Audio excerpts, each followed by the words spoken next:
You have her ID?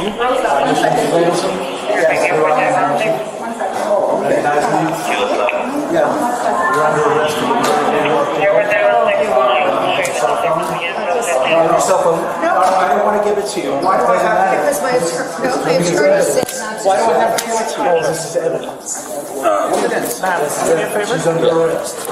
I have to go with. I have to go. I have to go. Let me help you out. No, I have to stay. Please don't do this. Don't stay. You need to grab the bags. Take the bags. Yeah. And you need to wait outside. Okay. My husband's almost 80 years old. He can't Yeah, come I with can't. me. Please, can I go? No, you can't join me there. Oh, don't do this, please. Please. Oh, Someone's got God. to help him get home. This is terrible. You can't do this. This is insane. Is that okay with you? Please. He was not that with handcuffs on. She's not going anywhere. Please. Please. Do you have anything in your pocket? No, no. No. Do you have anything of value in you? No, Does she have a necklace on? You What I can got? take the necklace. I'll take it. Yeah, take it off. Yeah. And the earrings. And the earrings. They're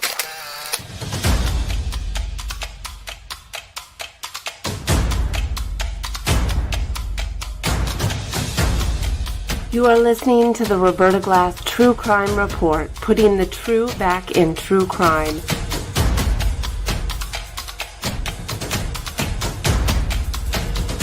From New York City, Roberta Glass is now on the record.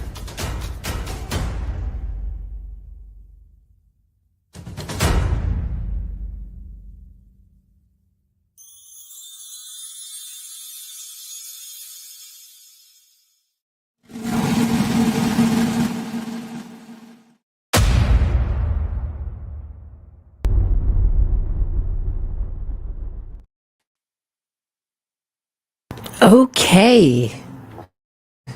Hey, Jade. How is everyone? Debbie. Proper noun. Hi, Maestro. Nice to see everybody.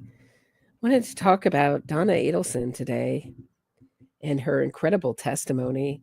You know, no matter how many times that I watch the arrest video, I'm always amazed by it. I'm always amazed by the bump video.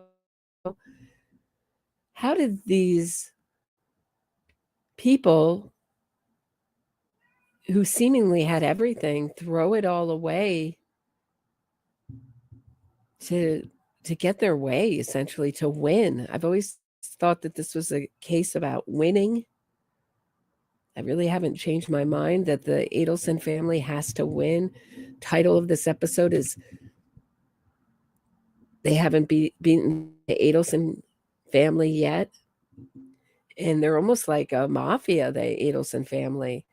But you can see that she really thought that she was going to sneak out of America to Thailand and never come back. And she got so close. I mean, can you imagine doing that? Just imagine how the closer you got to the airplane taking off, as soon as it, and all you were thinking about is, as soon as it takes off, I'll be safe. She must have anxiety. She looked quite medicated in that clip. Anxiety, even with the medication, must have been off the charts, But they look like different people. I showed the picture of Harvey. I didn't think he would ever set foot in a courthouse. Certainly didn't set foot in Charlie Adelson's trial, hearings, anything related. Neither did Donna. But there he was at Donna's hearing. I mean, does he look like a totally different person? Maestro said he looked like Harold Shipman, the UK doctor serial killer. And I thought the same thing. I mean, his cheeks so sallow. Unreal, right? These don't look like the same people in the arrest video. Neither does Donna. Lots of great comments. Thank you for, we're going to go over a few of them. There's too many good ones to use. That's always a nice problem to have here, but I will get to some of your comments today. Great comments from last night's show where we went over the beginning of this. I hardly got into Donna Adelson's testimony. And if you missed it, she's got complaints. So this was a hearing where she was going to get bail, or she was trying to get bail. They were also trying to throw out her recorded phone calls that were recorded when Charlie Adelson was in jail, where she thought she had hung up. Anybody remember the phone call where she says, Dan says, maybe I'll make it out. I might not. Does anybody remember that phone call? It's just, they were trying to get that thrown out.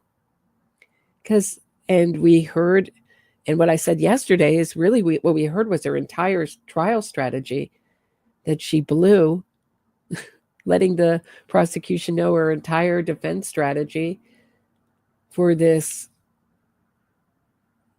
how do you say it, like impossible chance of getting out on bond. It's not going to happen, Donna. I think the chances are never of you getting out on bond. But here are her lawyers working hard for her. Also, Jackie Fulford, the former judge, giving an impassioned speech to the judge about her client, how she cannot prepare for a trial because she can't hear her lawyer on the phone. Donna Adelson said she had to talk under a blanket, and her heavy breathing, her lawyer can't understand her. She can't hear the guards when they give her commands. It's so funny to think of Donna being given commands in jail, but okay. But she's also, at the same time, bothered by the noise in her new solitary confinement digs, because of course she complained that something happened in February, that she was extorted for her commissary. So meaning her snacks, the food that she was ordering from commissary. And her arm was twisted behind her back, and she didn't complain about it until February. When she finally complained about it in February, she was moved to solitary confinement, where she's very unhappy. She seemed to really thrive in jail, enjoy the structure of it. Of course, she has a criminal mind. And of course, she read the handbook from cover to cover, the inmate handbook. And so she knows how to bend the rules, work the rules. She has a special mattress for her bad back. She's not getting the medical care that she needs. Her ears are too narrow to drain. Her sciatica is acting up. They can't do anything for it. And then when Sarah Dugan got her on cross, she backed Donna in a corner and got Donna to admit that they offered her a round of steroids and possibly an injection, intermuscular injection of steroids, or both. We'll go over it today. And she refused. Then we just, as we left it, we were hearing about how she ran into a washing machine and had blood gushing, so much so that she had to use multiple sanitary pads because there was no Band-Aids.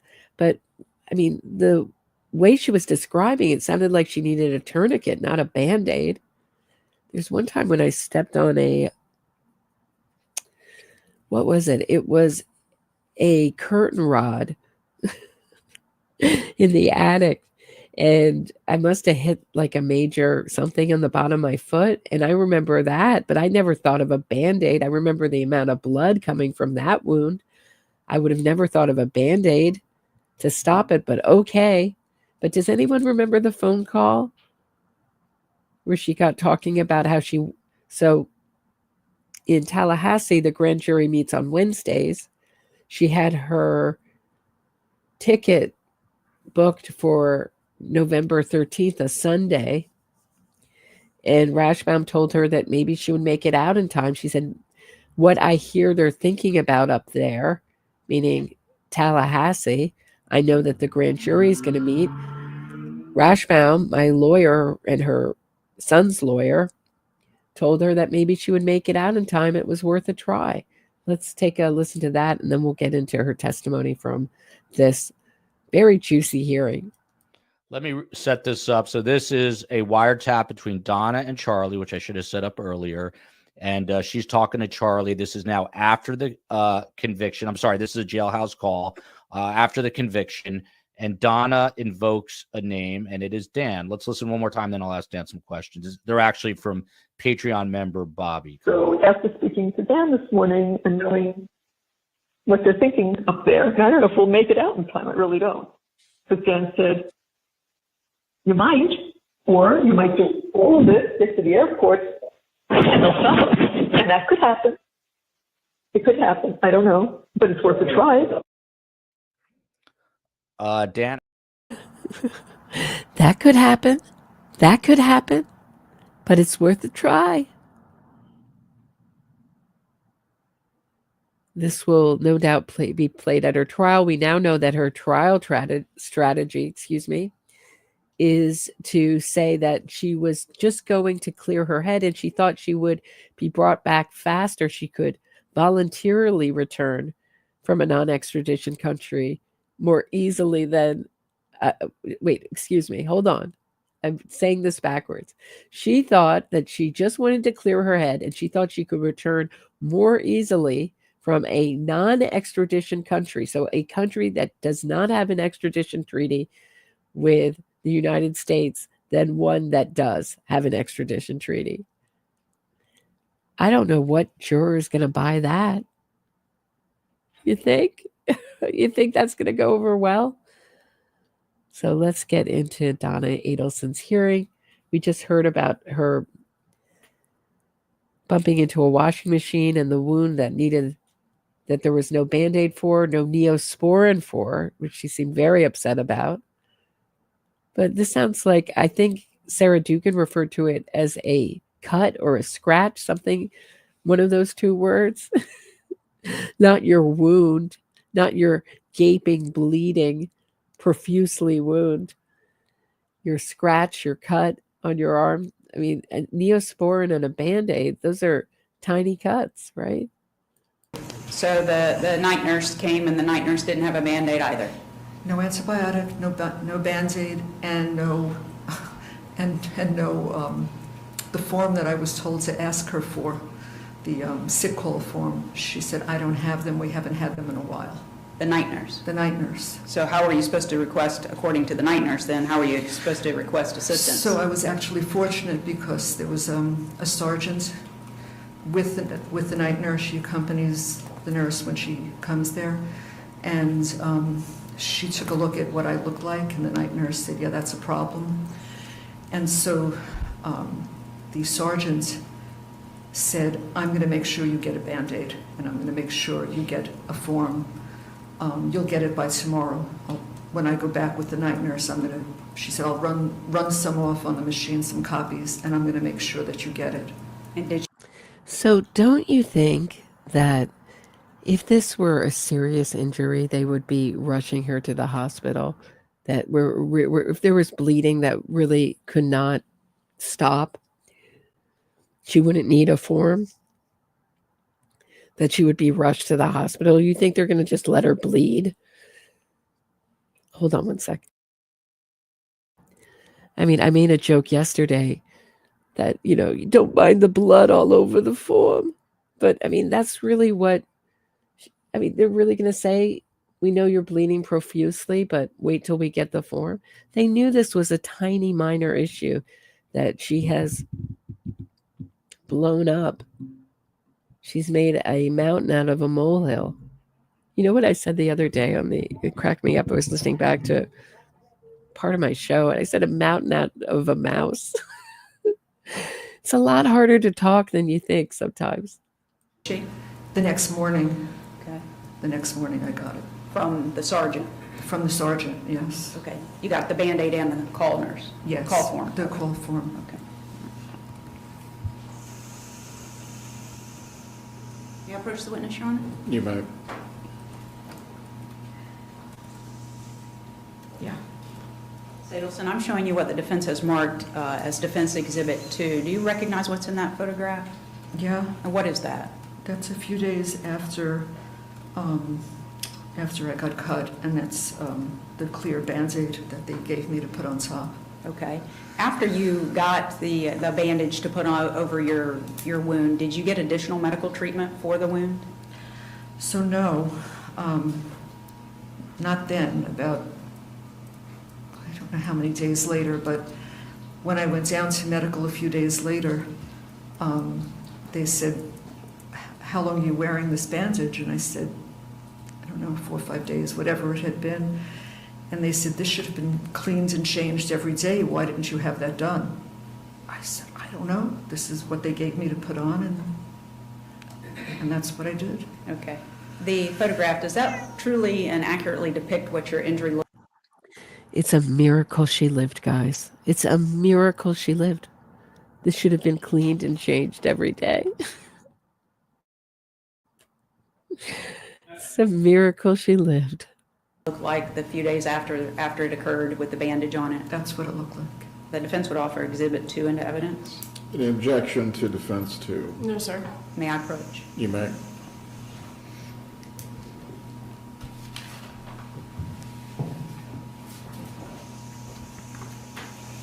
And at this follow-up visit, then did they change your bandage and clean the wound? They cleaned it, and they put antibiotic cream on it, and Okay. they changed it, yes. And did you get any additional treatment for the wound?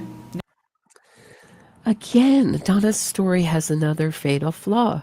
She just testified, and I'm sorry, I'm just trying to get through this. So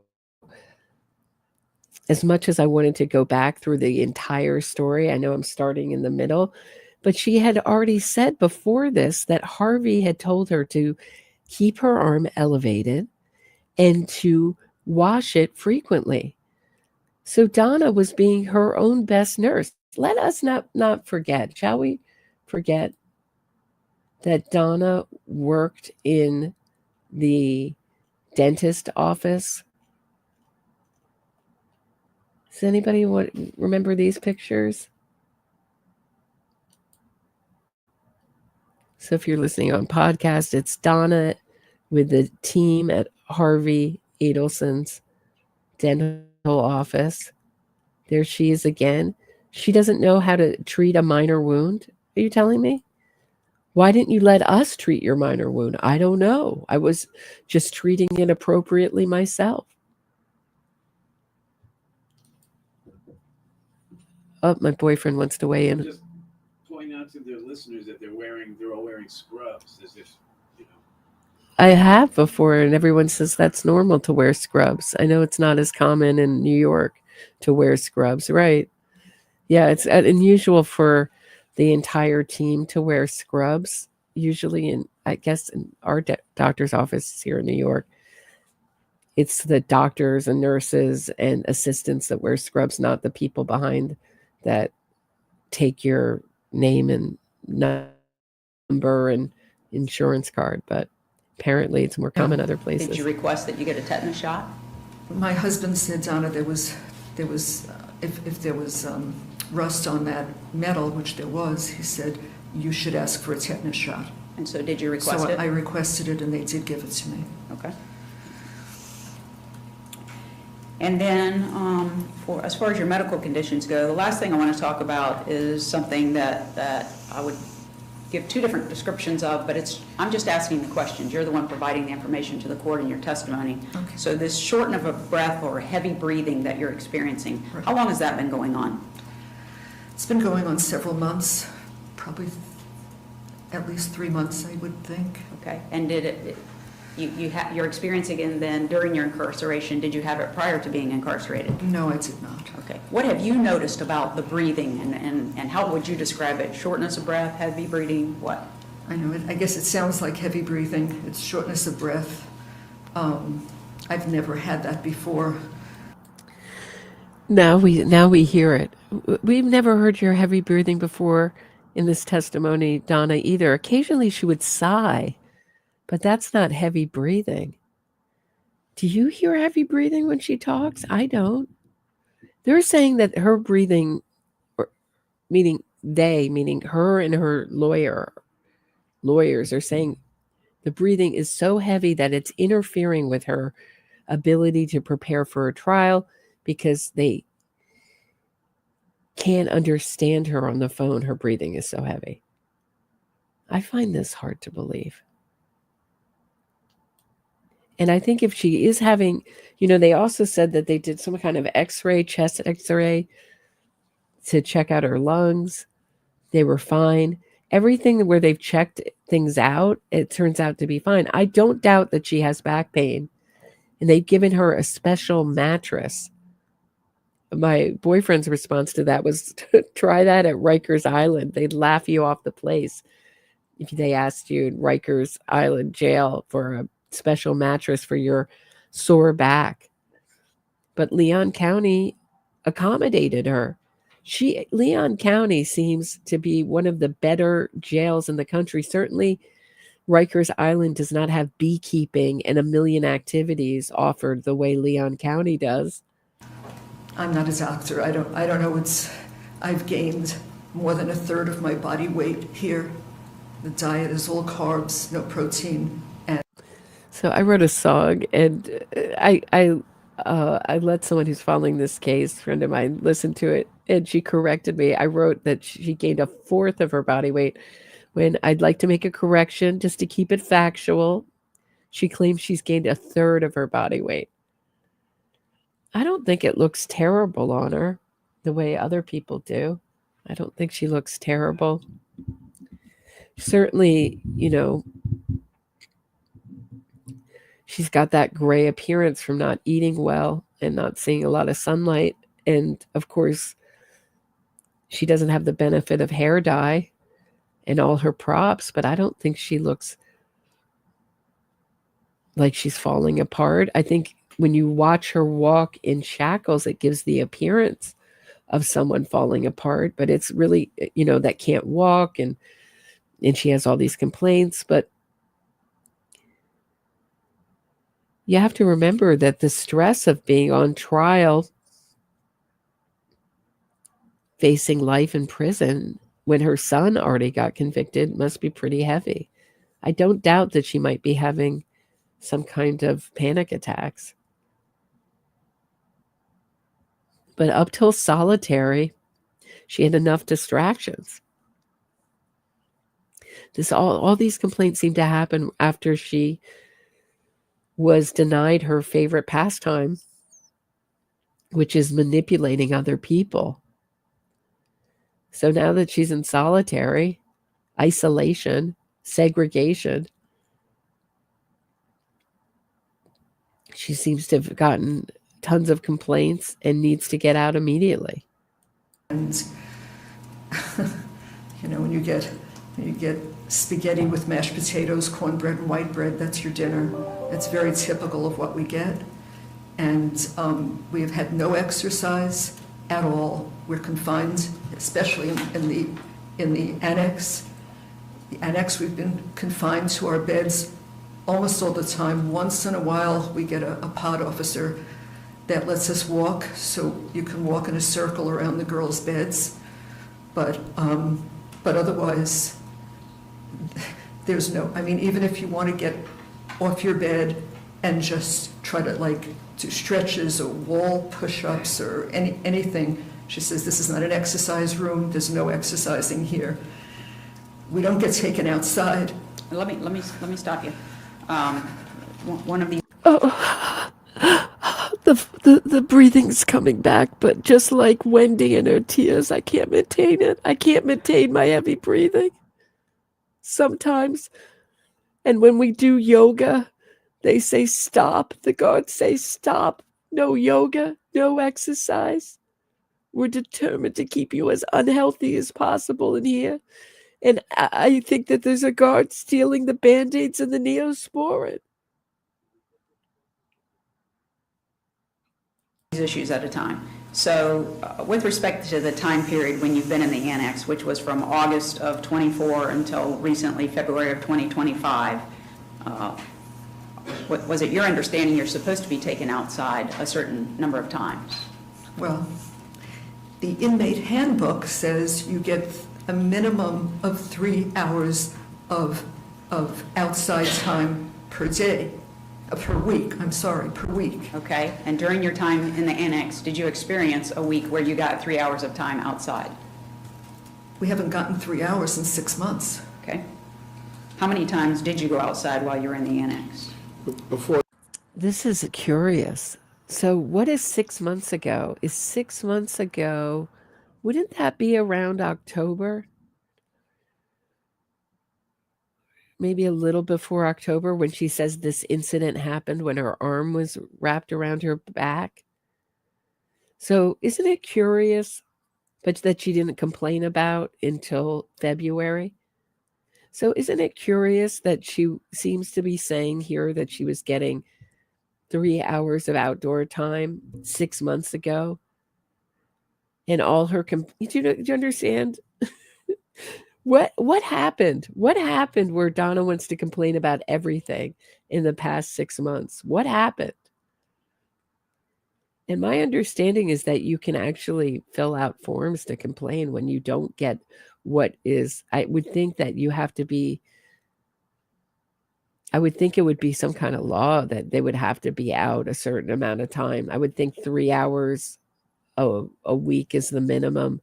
And I'm surprised she's not complaining. I'm not about her outdoor time. No? All this seems hard to believe. You know? I just think when she got her new lawyers, and isn't like 6 months around the time? No, is it 6 months? When did Rashbaum get off? It was a little earlier than that, but got thrown off this case. That was like last spring. continue, Mrs. Adelson. Yes. We have 30 minutes left in the hearing, Ms. Fulford. I understand your client is disputing the adequacy of the care. We do need to move to the most pertinent matters. Please continue. Okay, we're going to move off of that then. I do want to talk to you then about some physical issues that have taken place in the jail. The first one I want to talk about is Excuse me, counsel. We have 3 hours. They carved out 3 hours for this hearing. And it's not enough time for all of Donna's complaints about the jail. September. Was it September, Raven? Thank you. My audience is so smart. That's when, yeah, doesn't this seem like this is following some kind of pattern? That I know that she had issues with her spork and her, all that and getting a book, but these seem to be deep, deep issues where she wants out. She seemed to be kind of thriving in jail up to about 6 months ago. What happened? I just think there's a big piece of the story missing that we don't know. is an incident that took place in the shower, and we're going to do this one briefly. I'm sorry, how much time did you say we had, Judge? 30 more minutes. Including argument? Not including argument. Okay. All right. The first incident that took place in the shower, could you just briefly describe to the judge what happened there? Yes, so I always, there's 7 shower heads, but I always take the same one because it's off in a corner, so I have a little bit more privacy than you'd have at the other ones, and so I would always shower there, and I was under the shower, and I was washing my hair, and I was the only one in the shower. I always go in early morning because there's nobody there. Most of the girls sleep, so I take a shower and I have a little privacy, and so I was washing my hair, and all of a sudden I felt a hand go up my back, like from the top of my butt up my back, and I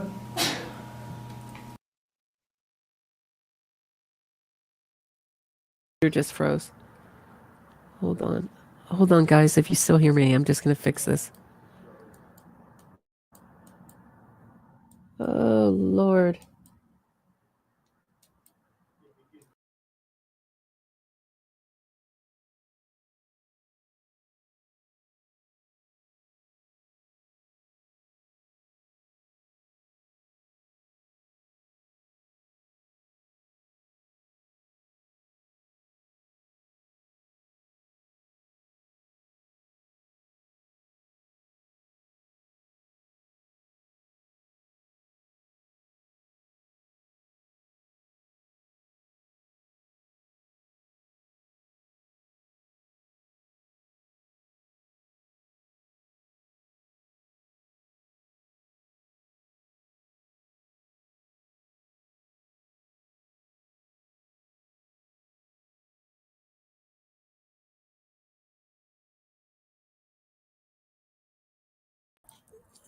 Okay, I'm back. My apologies about that. I just cleaned out my computer so that wouldn't happen. So I'm back. Sorry about that. And right in the middle of Donna's dramatic, I'm going to have to find the file, pull it all back up. Hopefully we'll get to the part where I know around where we are. Gotta be around here, right? Let's see. But otherwise, there's no, I mean, even if you want to get off your bed and just try to do stretches or wall. Okay, I think we Talk about is an incident that took place in the shower, and we're going to do this one briefly. I'm sorry, how much time did you say we had, Judge? 30 more minutes. Including argument? Not including argument. Okay. All right. The first incident that took place in the shower, could you just briefly describe to the judge what happened there? Yeah, so I always, there's 7 shower heads, but I always take the same one because it's off in a corner, so I have a little bit more privacy than you'd have at the other ones, and so I would always shower there, and I was under the shower, and I was washing my hair, and I was the only one in the shower. I always go in early morning because there's nobody there. Most of the girls sleep, so I take a shower and I have a little privacy. And so I was washing my hair, and all of a sudden I felt a hand go up my back, like from the top of my butt up my back, and I yelled, "Stop it!" and I turned, and this girl said, "You like it?" And I said, "Get out of here!" And I started to scream, and she ran. Okay. In the bathroom there, what was this? Which pod was this in? It's in the annex. In the annex. Okay. In the annex. I just don't believe this story. Do you like that? Oh, you're gonna scream? I'll run away. It just does. It seems like she's watched too many movies, right? So most jails require you to have an hour outside a day, but it can be taken away for punishments, etc. But I'm curious I know that Donna knows that handbook, inmate handbook. I'm going to look into this and see if Donna's telling the truth that they have 3 hours a week. Seems awfully little. But boy, do they have a lot of activities, art classes, etc. Like I said, beekeeping. Are there guards positioned inside the area where you shower? No. Inside the area where you use the restroom? No. Okay. All right. The next thing I want to talk about is what transpired in October of, thank you, October of 2024, where you had said previously you were attacked. What were you doing? Where were you at, first of all, when that took place? In October. So I was in the bathroom. I was in the bathroom, like I said. I have this one special shower stall that I like to use. Forensic RN says, I honestly think Donna is a more convincing actress than Wendy. I agree. I feel something when Donna tells the story.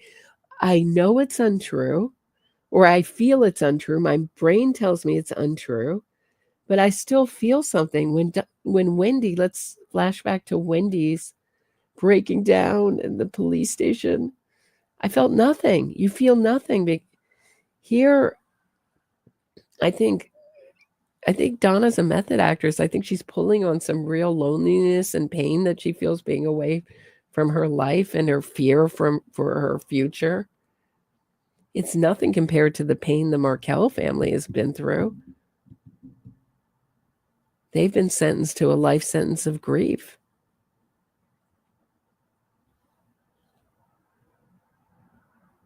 Thanks to Donna and Co's actions. So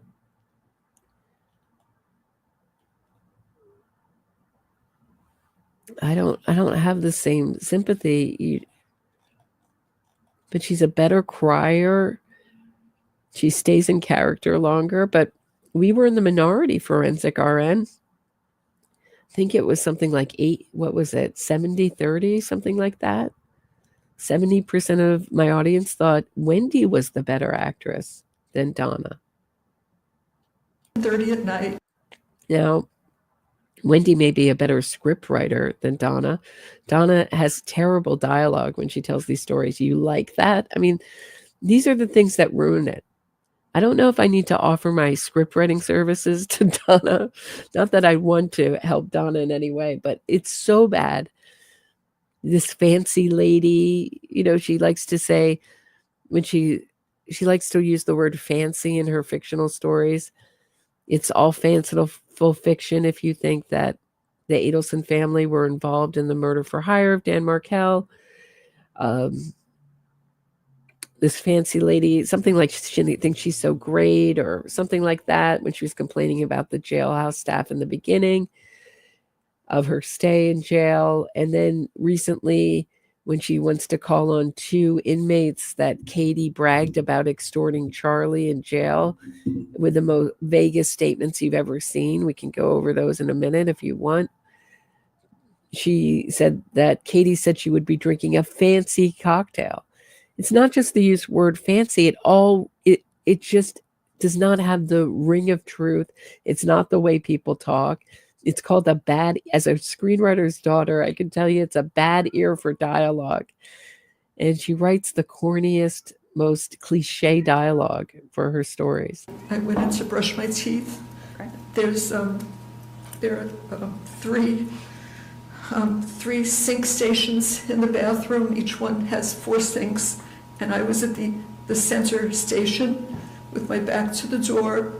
And I'm a righty, so I was holding my toothbrush with my right hand.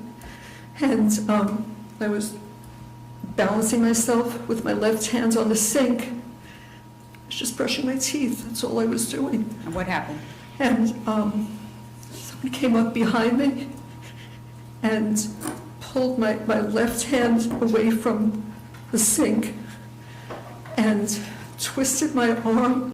So she's saying she was attacked in the showers, which is obviously the place for those of us who haven't been in jail or prison, that we hear about people being attacked in the showers, don't drop the soap, etc. So she's saying she was targeted twice in the same place and that she didn't report this. I just can't believe Donna, who reports everything and complains about everything from Neosporin to a Band-Aid to anything else to the time she has outside. There wasn't enough time in this hearing for her to do all her complaints. That she is going to not complain about being attacked in the same place. And she looks like her hair is newly washed. She doesn't have developed any fear. I guess she's in solitary. I don't know what her shower regime is now of being attacked. And jerked it behind my back, reaching up toward my neck. Okay. And did it hurt? Yeah, it hurt. Okay. What happened? It hurt. And I said, "What are you doing?" And she's in the same breath that she did that. Doesn't that sound like her arrest video? This is crazy. This is insane. What are you doing? What are you doing? Dean Walker, thanks so much for the super sticker. Help support. Thank you for supporting the podcast. I appreciate it. This is some heavy acting by Donna. Very hammy line reading here. With my arm, she said, "You're going to buy me commissary." I said, "I'm going to what?" And she said, "Unless you want those pretty white teeth knocked out of your mouth, you're going to buy me commissary." So I said, okay. And then she named a package that she wanted. "You're going to buy me ho-hos. You're going to buy me Twinkies. And you're going to buy me chips." And I said, okay. Strangely, I'm a dentist's wife. She wanted to go after my teeth. Not, if you want to be protected, I hear there's some people here could really, or, I'll protect you as long as you give me commissary. They wouldn't approach her they don't like to approach her any place except in the bathroom. Curious about, just as someone who is left-handed, not right-handed, I don't often hear right-handed people say that they're righties like that. I wonder if there's someone left-handed in her family. Curious. Because, we're such a tiny percentage of the population. Everyone generally assumes that you're writing with your right hand. Curious. Wonder if her grandchildren are left-handed or someone else. Is Wendy left-handed? Don't think so. She's out. She was gone. She just that fast. That fast. Okay. How bad would you, on a scale of 1 to 10, how bad would you rate the pain at the time that she did that to you? Oh my God, it was a 10. Okay. I didn't know my arm could reach that far back. Okay. And what did you do after she did that to you? I gotta give Donna points for the shaking hands here. I didn't know my arms reached that far back. She can make her hand shake. Wendy could never do any of this.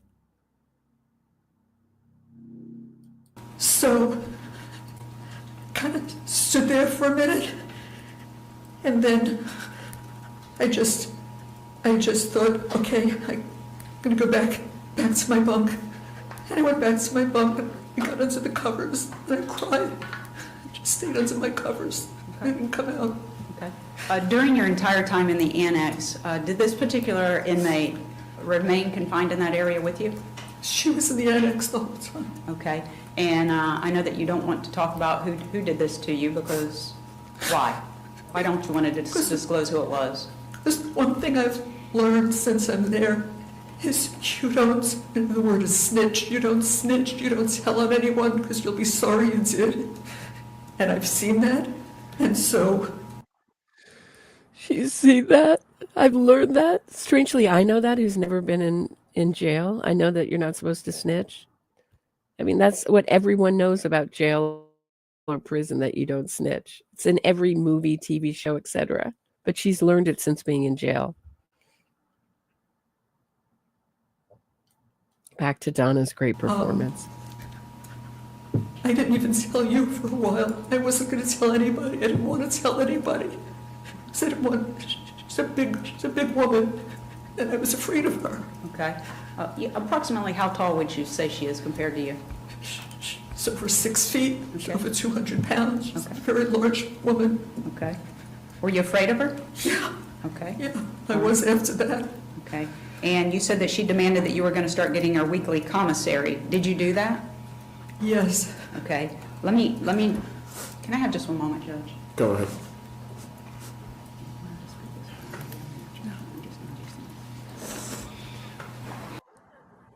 Oh my law. So we saw no tears before this, and she's wiping away her 0 tears. And you could see before she started, she was looking around, getting into character almost, like trying to well up tears. I know she was alarmed at Harvey's appearance and said he's so thin, but I don't think that made her cry. I really think she was getting into character. And she's doing the same thing Wendy did, put her hands over her face when she has to cry, because both of them have trouble producing tears.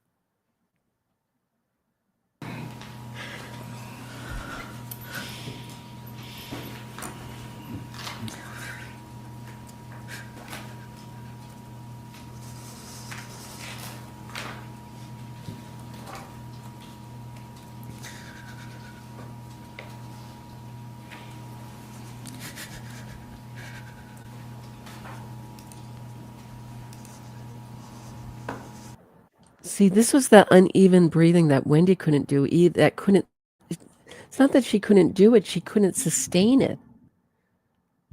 So Wendy would talk in full voice, and then she would do this sort of hyper breathing thing. We all can do it, but you can't sustain it. And that's the problem when you choose to use the uneven breathing thing. it's impossible to sustain over.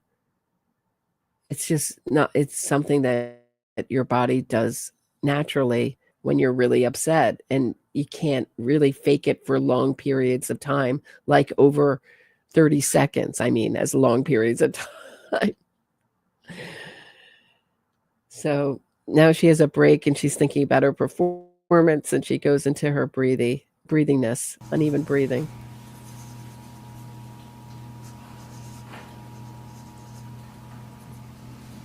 Your Honor, in order to move this along a little more promptly, I've requested of the state, and they have no objection. At this time, I'm going to offer into evidence State's Exhibit number 3. I'm sorry, I said state by mistake. Defense Exhibit number 3, Defense Exhibit number 4, and Defense Exhibit number 5. No objection, Ms. Dugan. No. May I They are approach? admitted. Thank you. Ms. Adelson, prior to ordering commissary for this woman who attacked you, were you getting commissary for yourself? So I have an account, and you can buy up to $40 a week of food, and so I use that account to buy food, but not what she wanted. She wanted packages. Okay, let's make sure the court understands. When you say buy food, is there normal commissary through the jail where you were getting your commissary? Yes. Okay, and that's what you were spending $40 a week on for yourself? Aramark, yes. Okay, and what kind of items are you buying for yourself off of that? I try to get some protein. I buy tuna fish with mayonnaise and Substitute meals, if you will? Yes. Okay, no noodles of any kind? no. Okay, all right. Now, is there a separate way that you can order commissary on the outside for inmates? Yeah, I Okay. can't do that. It would have to be ordered from somebody. You have to ask somebody on the outside to place the order. Okay, and when you referred to packages, is that the method that the woman who attacked you said she wanted you to get for her? That's what she asked me to get her, yes. Okay, and these packages cost about $40 each, is that correct? 40 and then $10 for packaging or shipping, so it's $50 a package. Okay, and during the course of your time in the annex, while you were still in the annex, on just about every week, did she continue to find you in the bathroom and demand what packages that you would get ordered for her? Yes, Okay. she must have been keeping an eye on me, but when I was in the bath, those are the only times she would approach me, is in the bathroom, and she would tell me what she wanted for that week. And did you make those orders through your husband? I called my husband. I didn't tell him what happened. I just called him and said, honey, I want some extra food. Would you mind ordering some packages for me? And he said, sure, honey. And he did. And he did that. And at the time that your normal canteen or commissary would be delivered, is that when the extra packages would be delivered as well? Yes, all at the same time. Okay, and in the course of things, you would go pick up your canteen and then her extra packages, is that Yes, right? yes. And where did you keep her items when you got back to the annex? So it was, you have to carry your bin up, and they put the package, they open up a plastic bag and they loosely put all the stuff in the bin. So it was all in a bin that I would take back and put under my bed. Okay, and did you keep her eye care packages separated from your canteen? Yes. Okay, and how is it that she would receive her packages? How did she get the food? So she would send, I used to say her minions, she used to pick different girls to come over to me, and they would say, package up 4 soups and 3 bags of chips. And the first time I didn't know what she wanted me to do, and she said, it's for, and she'd mention her name. And I said, well, how am I supposed to do that? She said, just put it in your shirt, I'll meet you in the bathroom. So I would load these things in the top of my shirt, and I would hold the bottom of my shirt like this so that nothing would fall out, and I'd go to the bathroom, and then somebody would follow me in there, and she would take it out, transfer it into her shirt, and walk away. And that continued from the time that she first yanked your arm behind your back in October all the way until you were put into protective custody, is that right? Yes. Okay, when you got into protective custody, in fact, did you receive your last packages for her? So the last package came, I was put into protective custody on a Monday, and Tuesday, the commissary came with those packages and brought them to me. Okay, and do you have that extra food in your protective custody room now? They're sitting there. I don't eat that stuff, so it's all sitting on top of my bunk. It's made up of noodles and chips and things of that nature. Is that correct? That's correct. Okay, all right. I want to talk briefly about your time in protective custody. How big is the room that you're in? 6 by 9? Okay, and are you in this room by yourself? Yes. And is the door, with the exception of when they allow you to come out, is the door kept closed all of the time? It's supposed to be kept closed. Okay, all right. And you're given, I'm kind of leading here, Judge, to try and get us through this, but you're allowed to come out of that room 1 hour per day on Mondays, Wednesdays, and Fridays. Is that correct? That's correct. And on Tuesdays and Thursdays, you get to come out for 20 minutes. Is that 20 right? minutes. Okay. And on the weekends, you don't get to come Not out? at all. Okay. Make sure you don't talk over me, okay? I'm sorry. That's okay. We're talking over each other. Okay, I'm sorry. So Saturday and Sunday, you don't come out at all. During your hour 3 days a week and your 20 minutes 2 days a week, is that when you're given the opportunity to take a shower? Yes. If you have time to walk, that's when you walk?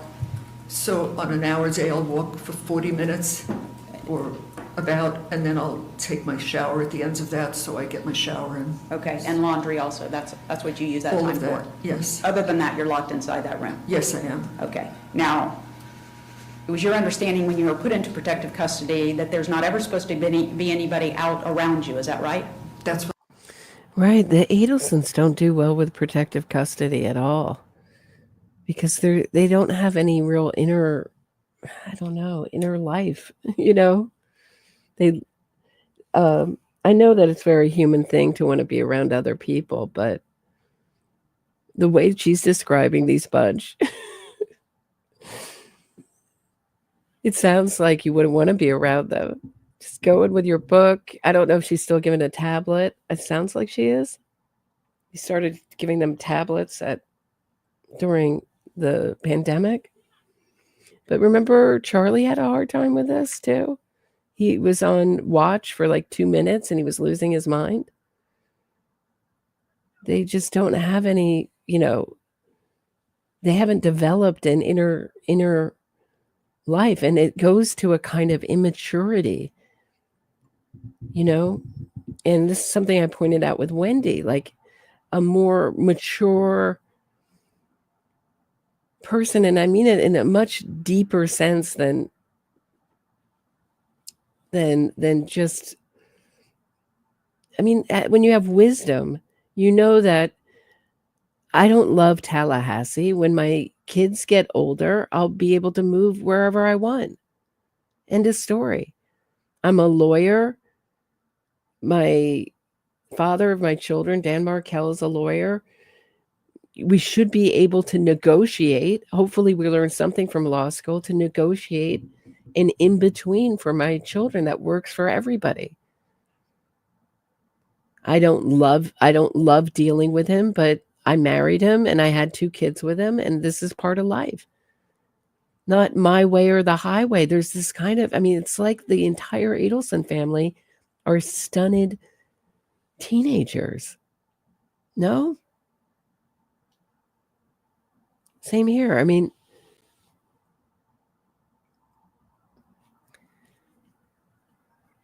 If you're really so breathy and upset, even just remembering these incidences, let's just, for a thought experiment, let's just pretend this happened for a second. Wouldn't you say, this is much better than getting hurt? I can prepare for my case. I can maybe read some case law, find some ways to entertain myself, find some ways to keep myself in shape this is the way it's going to be until I get out of Leon County, whenever that is. This is absurd that she thinks she's going to get out on bond. It's not going to happen, Donna. What I was told. Okay, but protective custody is actually attached to a pod, is it not? Yes. And what pod is that? M-pod, like Mary. Okay. At some point, did you learn that this individual who attacked you was also, at least for some period of time, in that same area? I'm not sure where she was. She might have been. Okay. I didn't see her. You didn't see her? I heard that she was there, but I didn't see her. Okay. Now, you have testified earlier that different guards have kind of different rules that they follow inside the jail. Is that fair to say? That's fair to say. Okay. During the time that you've been in protective custody, when you were told you should not be around anyone else in the pod or otherwise, Have there been times when guards would have you around other inmates? Yes. Okay.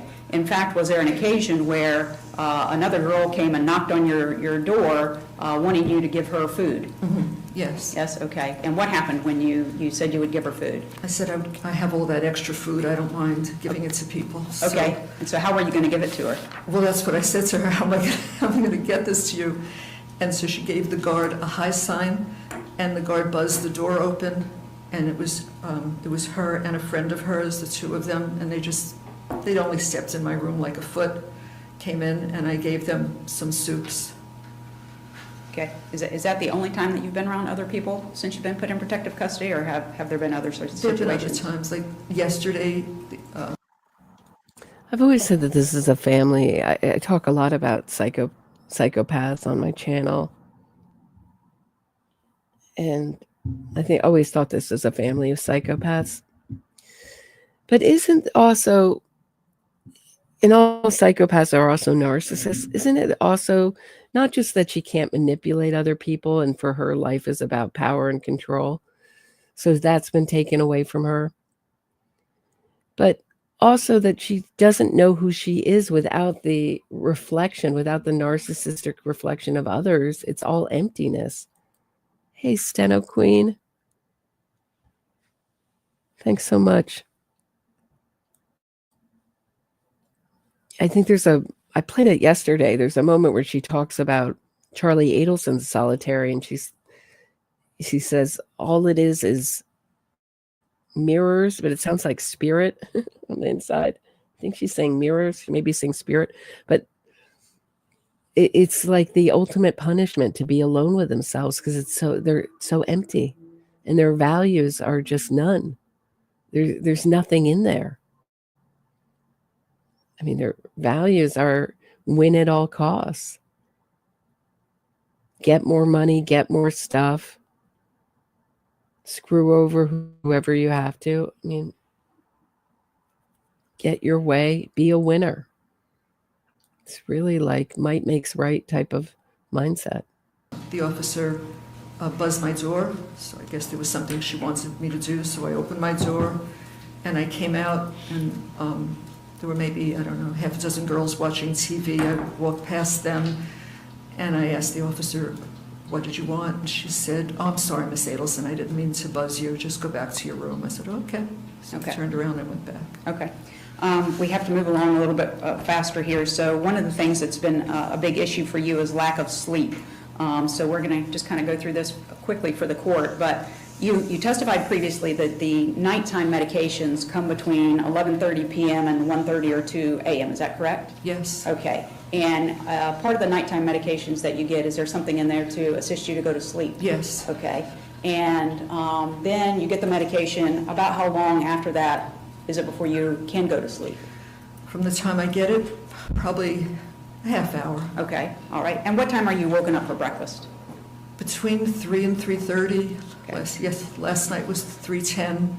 Just within that half hour range is when it comes. Okay. And once you're woken up for breakfast, are you capable of going back to sleep?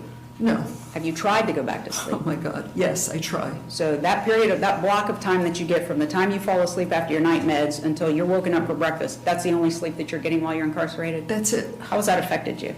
So,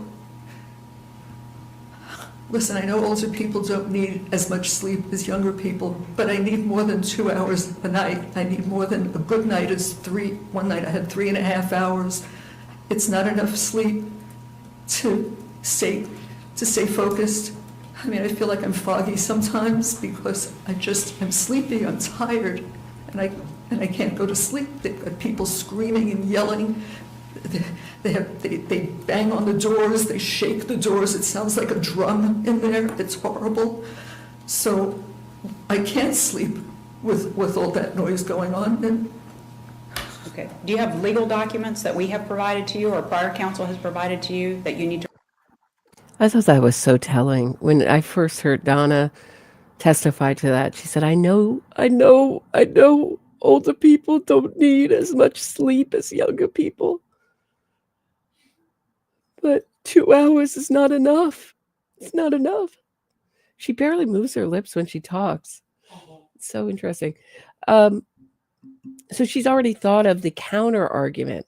So this is very carefully crafted performance.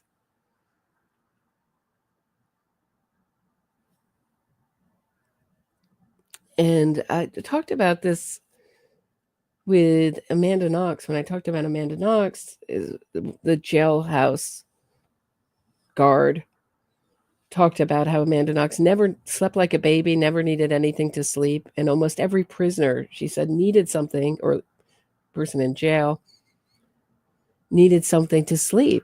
It's a infinitely challenging place to sleep. Donna's not the first person to have problems sleeping in jail. The lights are on all the time. It would be something wrong if she were sleeping well. So you're facing life in prison. You have a trial. You're in with strangers. You're living in almost like a camp-like situation. I mean, but she says her ears, she can't hear her lawyer talk, but she can, I don't know. I guess you could say there's a difference in the noise level, but everyone picked up on the comments that if her ears are so clogged up, then how is she being kept up how is she being kept up at night with the noise? There's a fatal flaw again in her story, as there always is in their made-up stories. Review to assist in the preparation of your defense? Say that to me again. Sure. Do you keep legal documents with you that you're supposed to be reviewing to assist to prepare for your defense? Sure, I've got two bins full of them. Okay. Are you having difficulty completing the tasks that we're asking you to do because of your lack of sleep? Yes. Okay. All right. I want to talk to you for just a second. You're able to make calls to your lawyers off of your tablet, correct? Yes. And those are supposed to be attorney-client privilege calls, correct? Yes. Okay, and they're not recorded according to what's said on the recording when you make the calls, is that right? That's right. That's okay. Right. During the time that you were in the annex, were you in a situation where you could be away from everybody so that you could make those calls without anyone hearing? No, I had to make the calls under my blanket. Can I just make my point about her health? So, does Donna look like the Botoxed, hair dyed, Miami princess grandmother that she used to look like? No. But when she was actually investigated is her health falling apart the way some people predicted her health would fall apart and that she would expire before her trial, that she wouldn't make it to her trial? And I said, oh no, she's very strong. She's like a cockroach. I just would like to say that I've been proved correct in this case, because none of her health issues have been proved to have any merit. When they get them checked out, she's okay. So don't let her weight gain fool you. So does she look glamorous? No. Does she look the model of health? You're not eating jailhouse diet. You're not going to be the model of health. But is she falling apart? I would say no. I don't believe her. Back pain, welcome to the club. Welcome to being an older person. We all have back pain. Because you couldn't hear me, I certainly couldn't hear you. So I would go under my blanket with the tablet and I would call you that way. That didn't keep the other inmates who were standing right next to you from hearing. It is what it is. Okay. Was there a time when you and I were speaking and when you pulled the cover back, there was actually a guard there listening to your call? Yes, there was. Okay. And during the time that you and I are having conversations, do you also experience the same kind of problems with the phone that you had heard that Charlie had while talking to you, where the calls are dropped, etc.? We've had it numerous times. Okay. Are there times where we're not able to hear each other on the phone calls? Yes. Is there static on the phone calls? It's static, and now you've been complaining because I have this shortness of breath, so you say I'm breathing very heavy. And you say I'm breathing very heavily and you can't hear me, so I have to only talk to you in person. When I'm a free woman, you can only hear me if I'm a free woman. Deborah Rose, you bring up a good point. Remember, Donna's weight was always a real issue of control with her. Remember Wendy saying that she was refused from Weight Watchers because she wasn't overweight? She's always thought she was heavy. I wonder how she's dealing with being heavier now.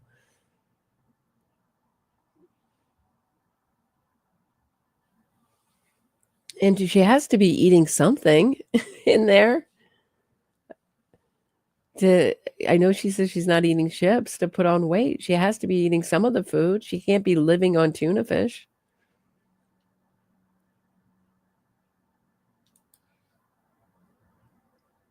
Hard to hear me, Okay. so it's difficult. All right, let me ask you a few questions. We're requesting that His Honor allow you to be out on bond pending your trial so that you can assist in the preparation of your defense. If His Honor ordered that you reside here in Leon County and not leave Leon County until the conclusion of the trial, would you agree to do that? Yes, of course. If he placed you on an electronic monitor, would you agree to take that? Yes. Okay. If he required that you have a curfew from 7 o'clock at night until 7 o'clock in the morning, would you comply with the curfew? I would do that. Do you have the ability to do these things? Yes. Okay. You have the ability to get housing here in Tallahassee where you could live with your husband? Sure. Okay. And if he said that, you know, you can leave outside of the curfew, you can leave to go meet with your lawyers, medical appointments if you need medical appointments, coming to court, those type of things, would you comply with those orders as well? Yes, I'd be grateful just to get a night's sleep. It would be great. Okay. If he ordered that you had to surrender your driver, Especially if I was in a non-extradition country. If Harvey could just get me a boat, I would be grateful. And we could boat to a non-extradition country. I would be so grateful. Doesn't this all sound like Harvey saying she's not going to go anywhere? You don't need to put handcuffs on her in the arrest video? I was thinking about playing another video, and I realized how appropriate it was. I have, another opening where she's on, what was it? The Price is Right? Was that what she was on? Oh, no, it was the word game. Help me. I can't think of the name now. Wheel of Fortune. Yeah. She's on Wheel of Fortune. I was going to play that opening, but I mean, it's so appropriate. You can't flee and then say, I won't flee again. Thank you. Thanks to everyone who said Wheel of Fortune. I appreciate it. License during the pendency from now until the end of the trial and not drive, would you agree to comply with that? Yes, I would. Have just one moment, please.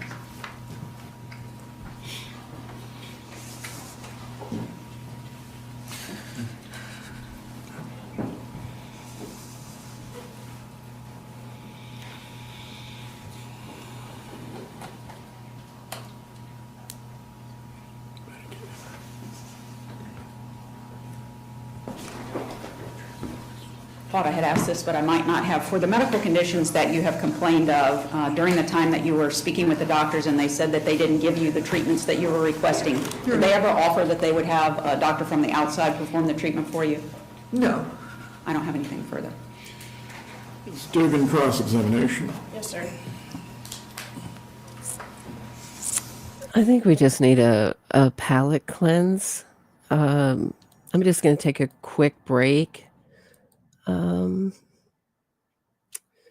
guess I'll just play the new Donna song. It's not as epic as my as my original Donna song, but I just thought it needed Donna's complaints needed to be put into song. There's so many of them. Angela waiting, trial for murder. Light inside my arm was twisted, lonely in seclusion. I've been blacklisted,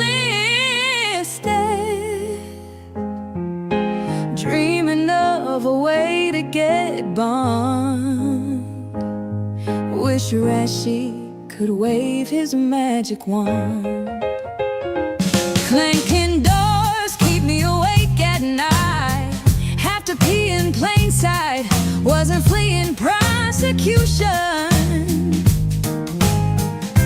I just needed to clear my head. Was going to return to America as soon as Harvey and I found Zen. Free me, at least for a little while. Don't know nothing about extradition treaties. Just want a good night's sleep before trial.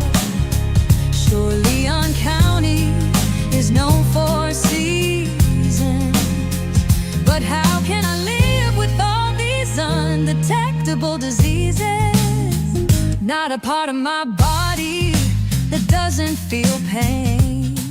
Ants crawling down my arms, my sciatica is inflamed. My breathing too heavy for my lawyer to decipher.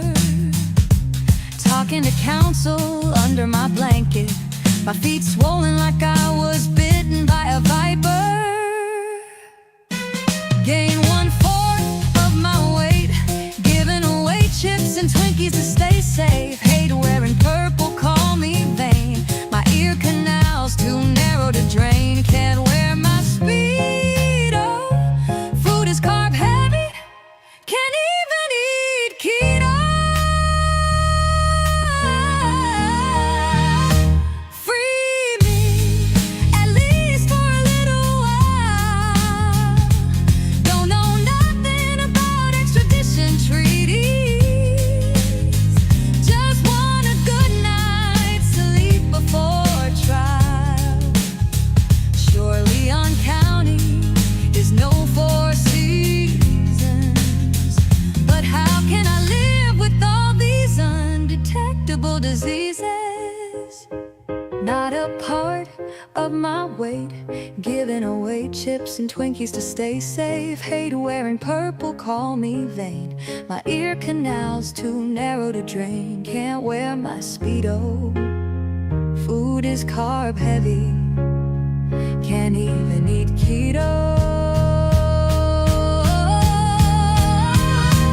Free me, at least for a little while. Don't know nothing about extradition treaties. Just want a good night's sleep before trial. Surely on County is no Four Seasons.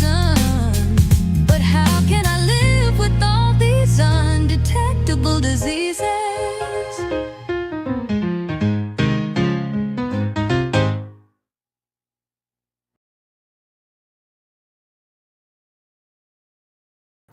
Okay, I'm back.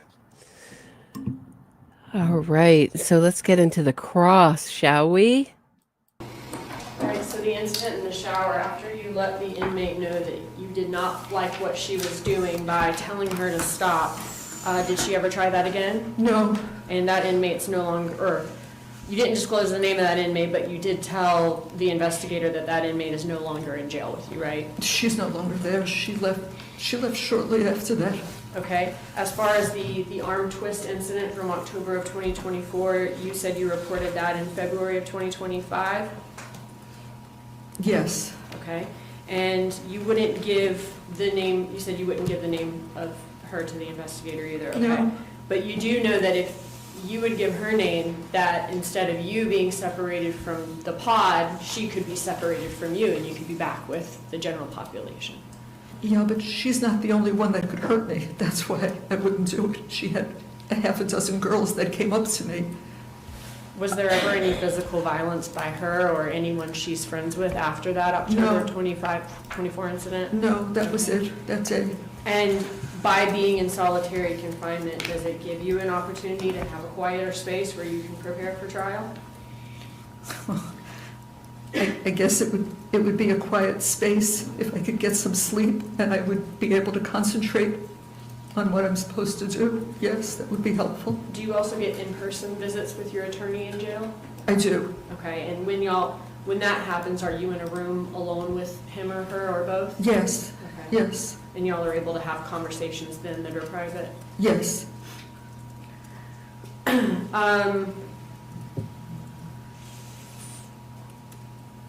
For the sciatic nerve, in December of 2024, Here's a dead tell. So you notice on cross we have none of the breathing. None of the upset breathing, even when she's being asked to remember it. It's a whole different demeanor on cross. Not defiant. I think she might, and I got a little worried. Then I actually started to think about this case. Problem with this case, I mean, I talk about so many cases to me that seem overwhelming where there's a large percentage of the population that are convinced that these people didn't do it. So I'm always amazed. And I think that in the past 30, 40 years, we've really been brainwashed into trying to think of the most outlandish excuses for really overwhelming evidence. So I thought it was smart of Jackie Fulford, who seems to be really hammering home in her clothes that the state hasn't met their burden, that she shouldn't be in jail, that there really is little evidence. The problem with that is that all the people who did this are now two of the main characters in this, Luis Rivera and Katie, are testifying against her, and it all fits. So I just think that it's going to be impossible for Donna to not get convicted in this. But I have changed my opinion since I got a little nervous. These are much better lawyers than Rashbaum.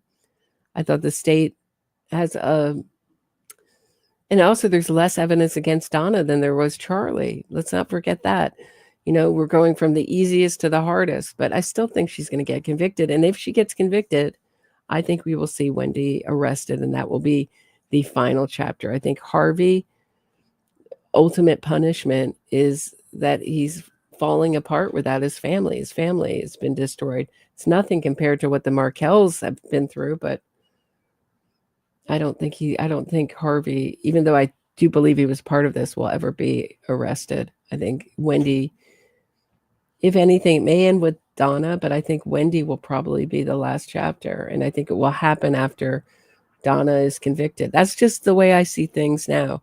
I could be wrong. Wendy could never get arrested.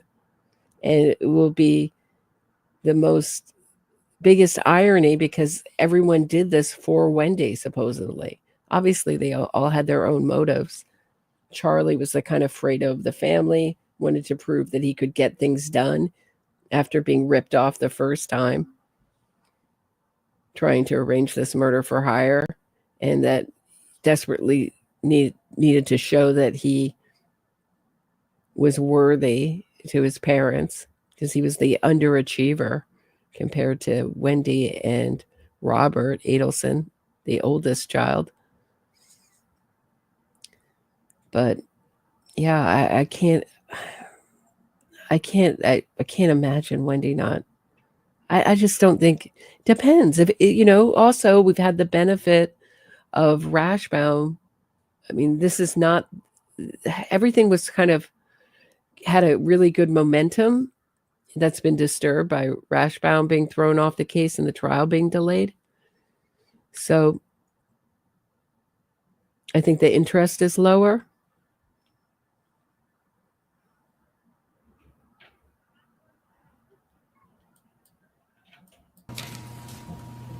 Wait, hold on. You offer. I'm sorry, my computer's acting up tonight. My apologies. Really, I'm so sorry, guys. I don't know why it's acting like this. But yeah, I think that the public demands that Wendy receive some punishment for this. Where are we now?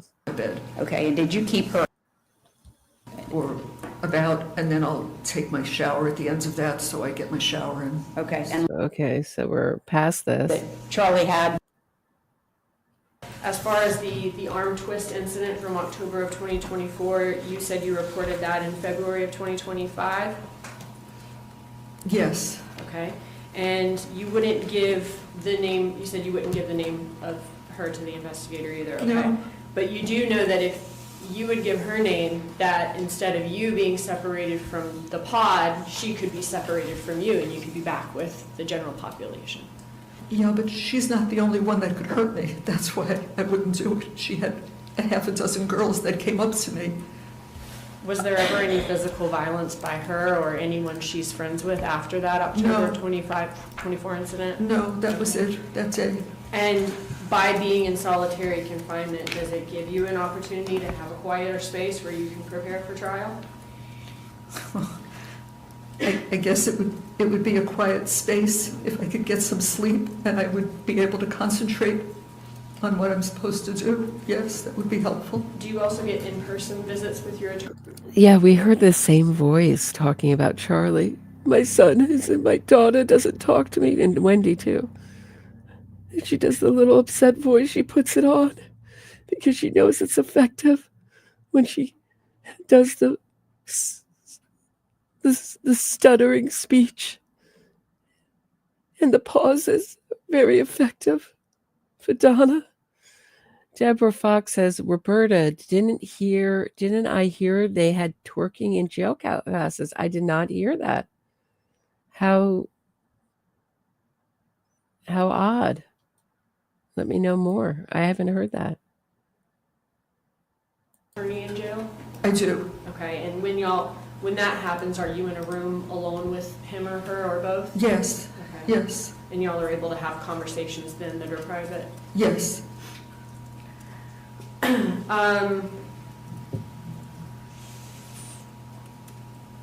For the sciatic nerve, in December of 2024,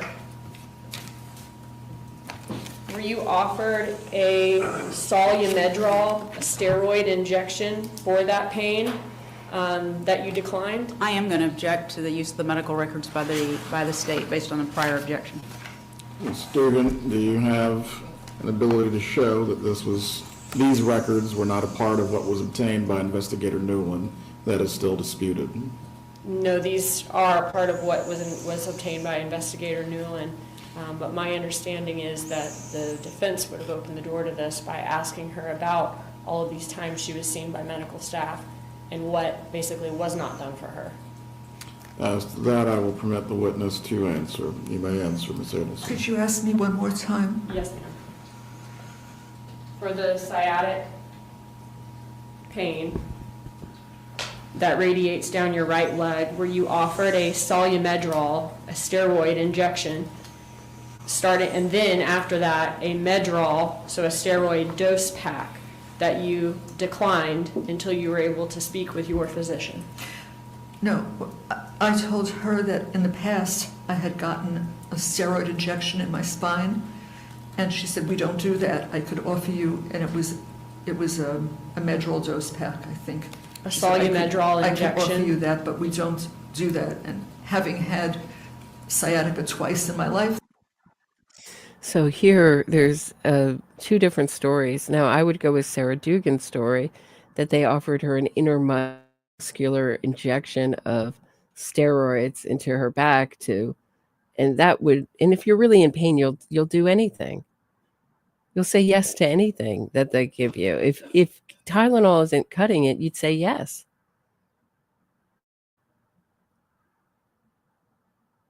This is why I say nonsense. I even say that this new sciatica story is pretty much nonsense. I'm not saying that she doesn't have some aches and pains occasionally.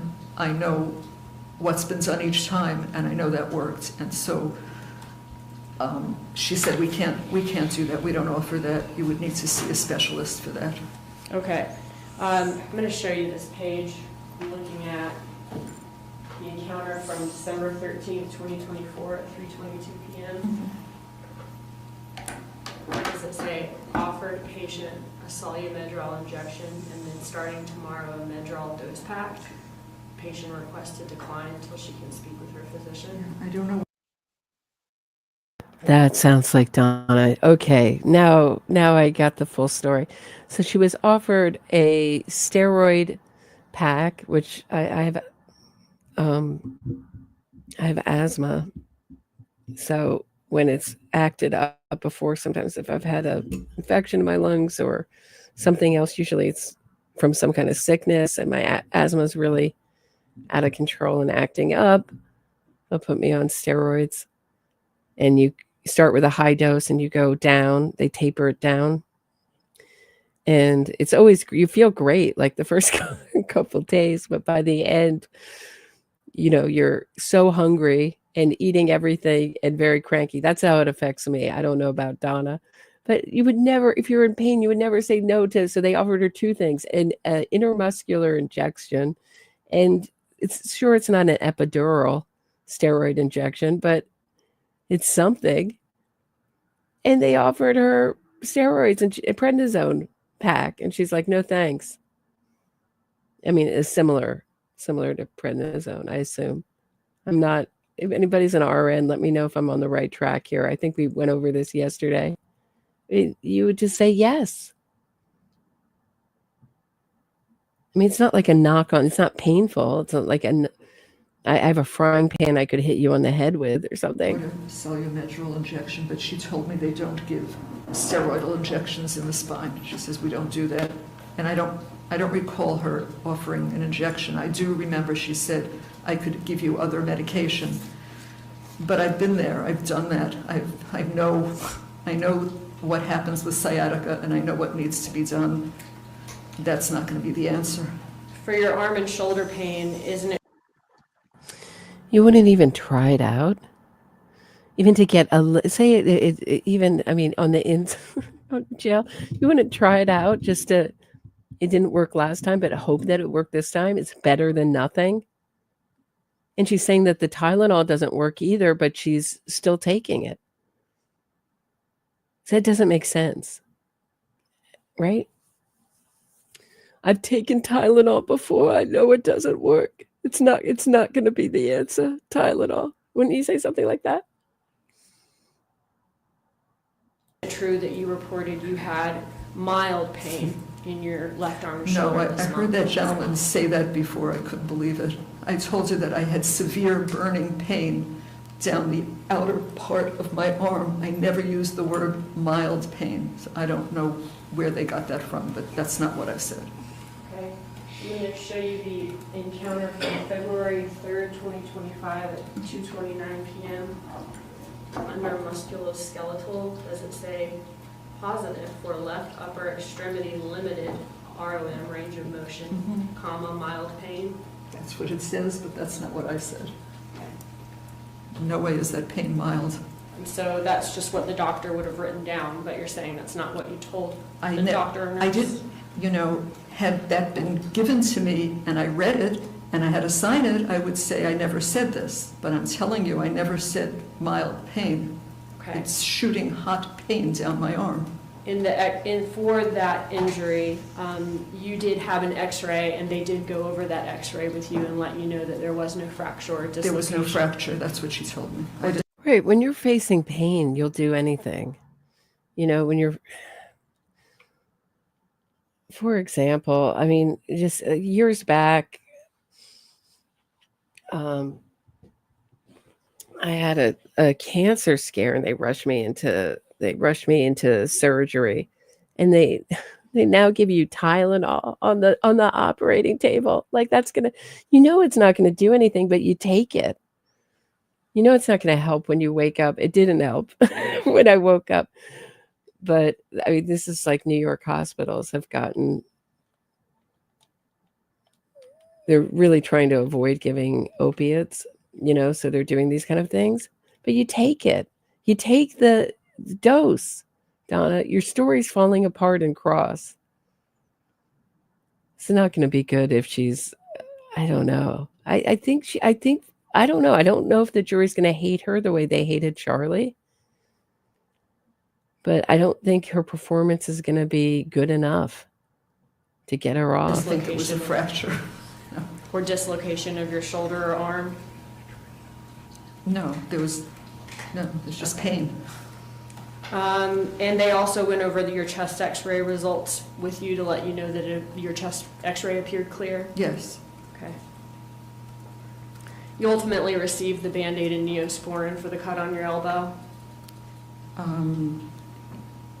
Yes, I got that on Saturday. When did I get that? On Monday. Okay, so within a day or two of the cut occurring? Yes. And you said that if you are given a bond, you will reside in Tallahassee, you will follow court orders.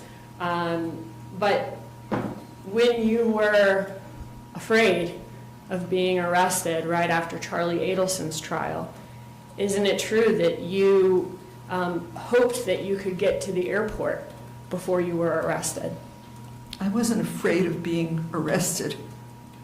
What were you trying to get to the airport in time for? In that jail My cell? husband and I literally. Oh no. Oh no. I don't know if this is a problem with the program tonight or my computer. I'm really sorry. I will be back in a second. I'm just going to have to fix it. I wish I knew where I was. I hope you can still hear me. I'll be right back.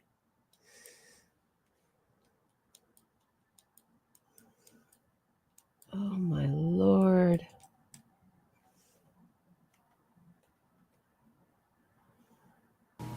Shocked and traumatized at what had happened to Charlie. And he said, we need to just get some peace. I mean, hold on one second. Let's just go over this one more time. One more time for those in the back. I don't mean to prolong this, but I do think it's important that we hear exactly what she had to say one more time. Ready? Let me set this up. So this is a wiretap between Donna and Charlie, which I should have set up earlier. And she's talking to Charlie. This is now after the conviction. I'm sorry, this is a jailhouse call after the conviction. And Donna invokes a name, and it is Dan. Let's listen one more time, then I'll ask Dan some questions. They're actually from Patreon member Bobby. So after speaking to Dan this morning and knowing what they're thinking up there, and I don't know if we'll make it out in time. I really don't. But Dan said, you might, or you might do all of it, get to the airport, and they'll stop. And that could happen. It could happen. I don't know, but it's worth a try. Dan, I got to say, this doesn't look too good either, what they call a bad fact. From Patreon member Bobby, Yeah, it does look like a bad fact, doesn't To it? catch our breath. We're going to. Okay, so let me go back just a tad, a tiny, tiny, tiny tad. And hear Donna's reason. She just needed to, I said, she doesn't know anything about extradition treaties. She just wanted a good night's sleep before trial. And she was going to come back to America as soon as Harvey and she found Zen. I mean, come on. That's essentially it. No way is that pain mild. And so that's just what the doctor would have written down, but you're saying that's not what you told the doctor or nurse? I did, had that been given to me and I read it and I had to sign it, I would say I never said this. But I'm telling you, I never said mild pain. Okay. I never said mild pain. I didn't sign it. I mean, is this a criminal mind? She should have been a lawyer. She should have been a lawyer. It's shooting hot pain down my arm. For that injury, you did have an X-ray, and they did go over that X-ray with you and let you know that there was no fracture or dislocation. There was no fracture. That's what she told me. I didn't think it was a fracture. No. Or dislocation of your shoulder or arm? No, there's just pain. And they also went over your chest X-ray results with you to let you know that your chest X-ray appeared clear? Yes. Okay. You ultimately received the Band-Aid and Neosporin for the cut on your elbow? Yes, I got that on Saturday. When did I get that? On Monday. Okay, so within a day or two of the cut occurring? Yes. And you said that if you are given a bond, you will reside in Tallahassee, you will follow court orders, but when you were afraid of being arrested right after Charlie Adelson's trial, isn't it true that you hoped that you could get to the airport before you were arrested? Teresa, I noticed that too. There's no pain on her face, but you can see in the beginning, go back to the beginning of this hearing, she's furrowing her brows and she's trying to mimic a pain face. She's like almost like a mime putting on that pain face. It's really compelling to watch or get into character for this. That's what I see it as, getting into character for this hearing.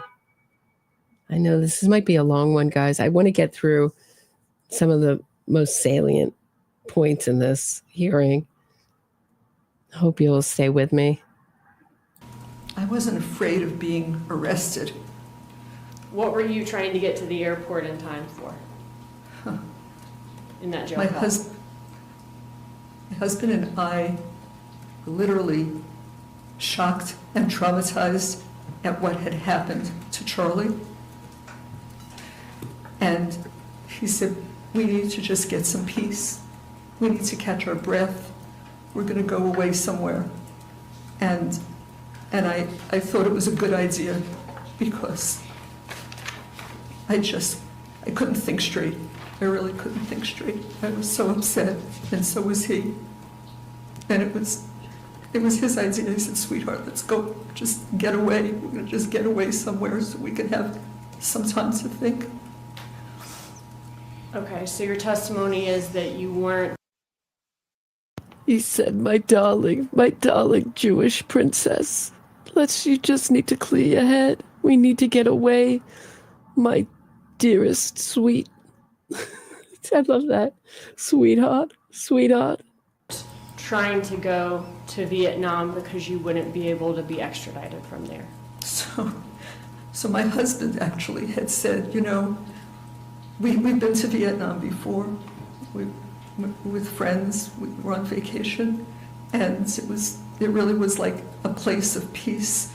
And so he said, if we go to a non-extradition country, then if the law enforcement decided that they wanted to arrest you or me, or whatever, both, he said, we won't be sitting in a foreign prison waiting months to go back. We can buy a ticket and we can go home.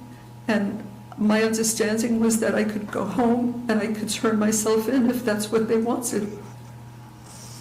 Okay, but you were hoping.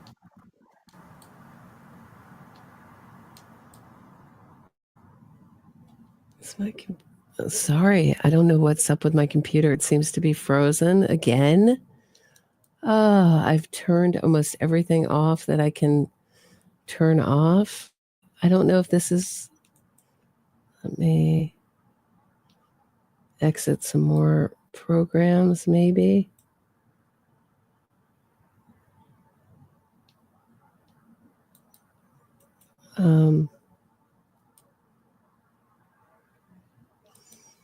Try to get this going. Right now, I couldn't bear to tell them the truth. Okay, Your now. sister never.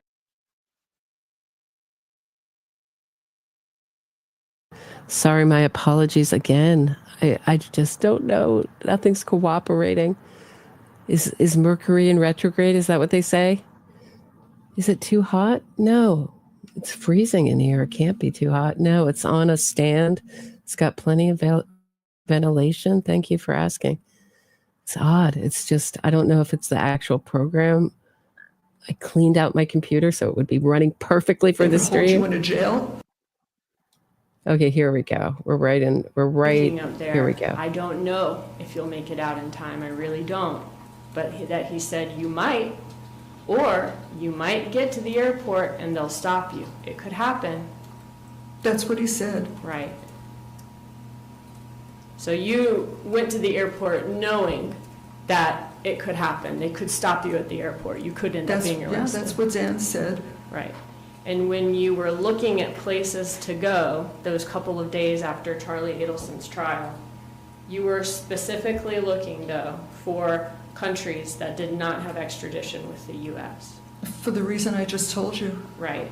And the reason that you're saying that you were looking for countries with no extradition was so that you could get back faster in order to be arrested in the U.S. No, that's not what I said. It's because, I don't know, maybe.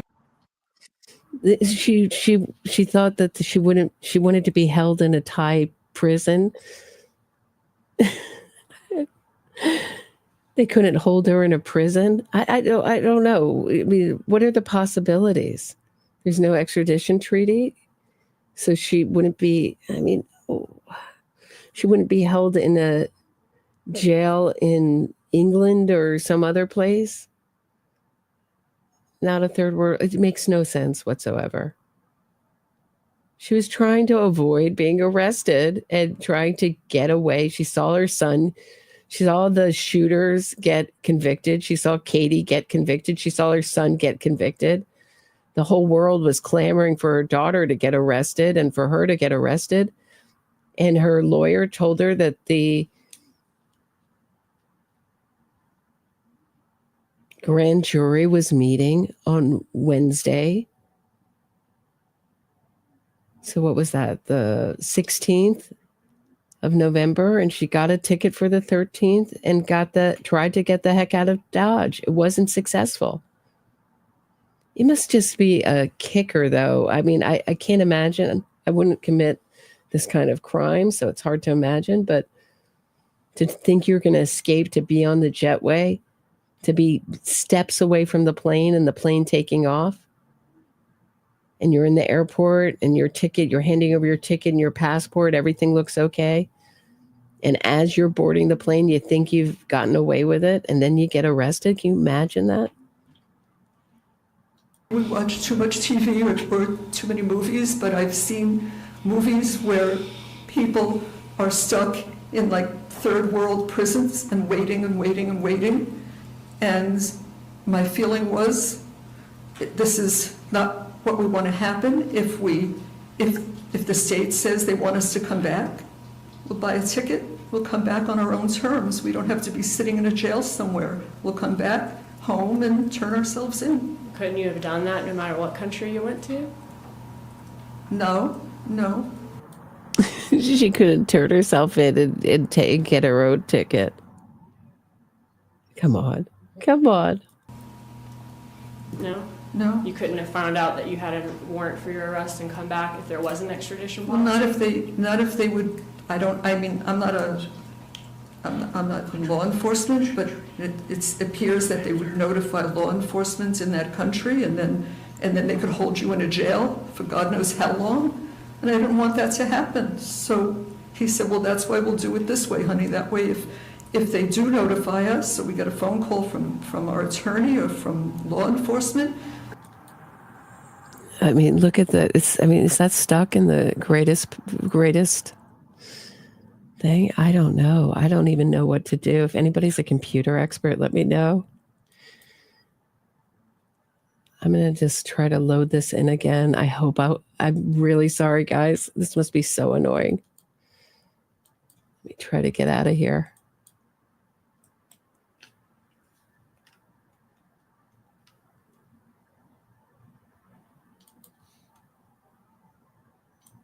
Please do not text me about this case. Okay, that seemed to work again. All right. That was the point. That was the reason that he thought that was a good idea. And your Before you continue, Ms. Dugan, we are over time. If you please can get to your most pertinent questions. Yes, sir. I guess your testimony ultimately, though, is that you were not trying to go to a country with no extradition because you were trying to avoid being held accountable for this charge. That's your testimony? I didn't do this. Okay. Being held accountable for this is not what happened. Being arrested for this case. Being arrested? Right. Anybody study statement analysis? That's called an unreliable denial. I didn't do this. We don't know what this is. I took no part in the murder for hire of Dan Markel would be a better answer. Right. That was not what you were trying to avoid by trying to go to a non-extradition country. We were trying to get our heads on straight and just breathe. That's all I happened to. Any redirect examination for Mrs. Adelson? Just one question, Judge. Maestro, yeah, I closed everything down, everything unnecessary down. This is the only thing I have running. It's the only window I have open. I have nothing going. It may be a problem with StreamYard. I don't know. I'd like to blame it on StreamYard. I cleaned out my computer the other day, so I'd have lots of memory. I'm sick over it. You may proceed. The testimony was you were offered an x-ray. You were never offered an MRI for your shoulder, were you? No. Thank you. You may step down, Mrs. Adelson. Deputy, please assist her to her seat.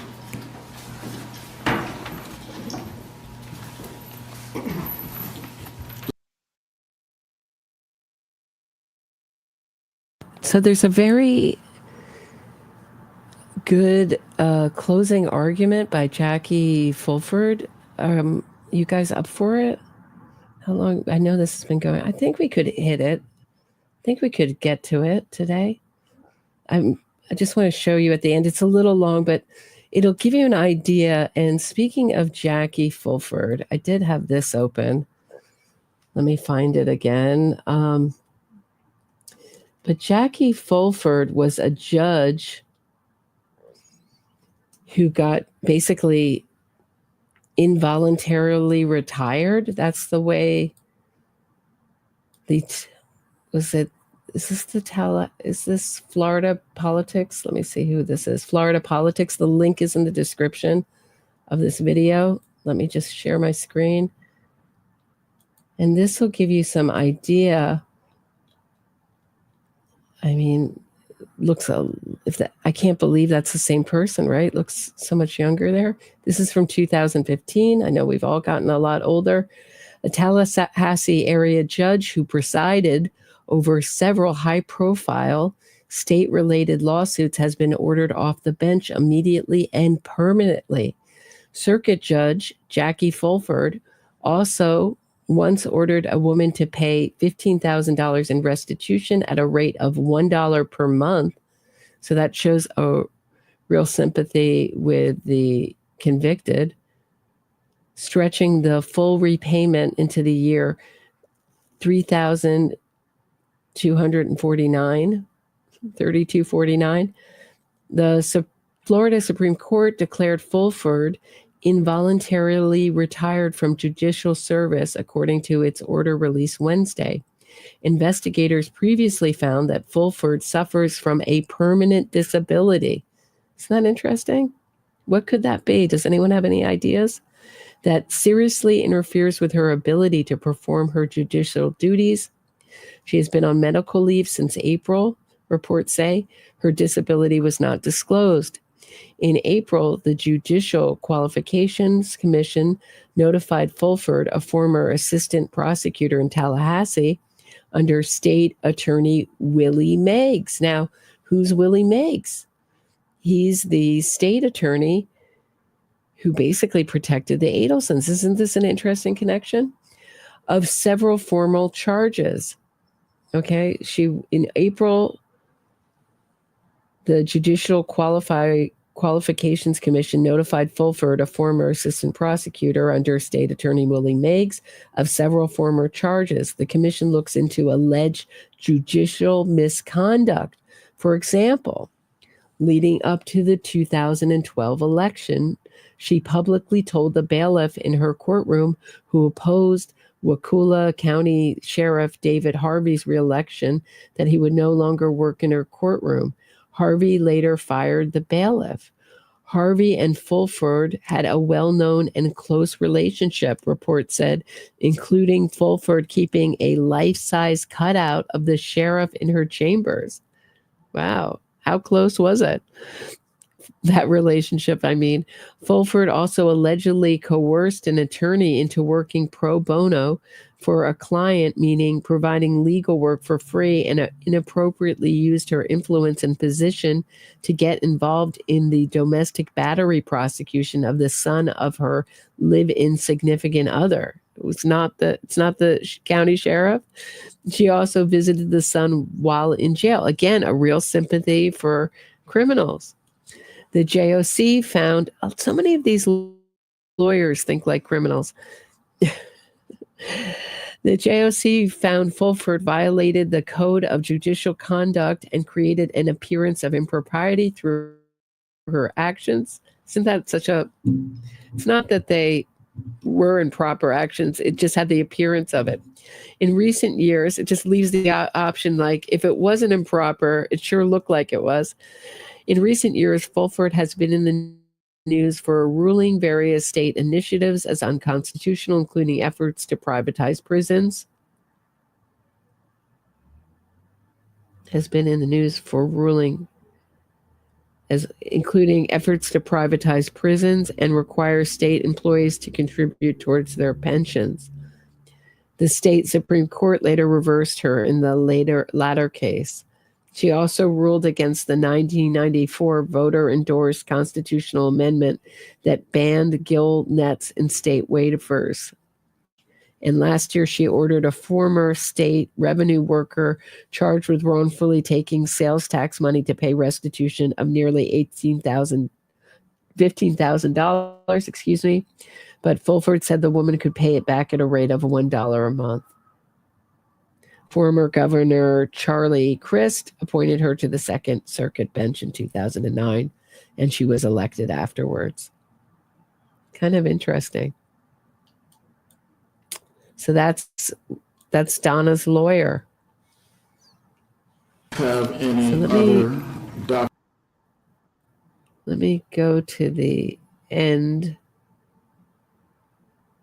where Fulford makes her final plea. Here we go. Look how, the way I saw this was Fulford was really showing Donna that she did everything she could do because she knows this is going to get turned down. Magbanawala, when her daughter complained about her jail, will guarantee her presence at trial. Oh, yeah. Actually, let's hear Sarah Dugan's comments are pretty short. This is where Sarah Dugan says it's not the Four Seasons. This murder, and how on July 18th, 2014, which was the night of the murder, that Charlie gave her money at his home, which she then delivered to the hitman. Magbanawala saying that she learned that night, the night of July 18th, that Charlie Adelson and his parents had just been at the home. It was her understanding that Donna Adelson had washed the money and the money was damp. For the State's Exhibit 3, which is the travel analysis, basically these slides show that Donna Adelson and Harvey Adelson's travel from their home in Miami to Orlando on the night of July 18th, 2014. At a certain point, Donna Adelson texts Charlie Adelson, "I'm outside your house," or "outside your house." Charlie Adelson then responds a little while later with 10 minutes.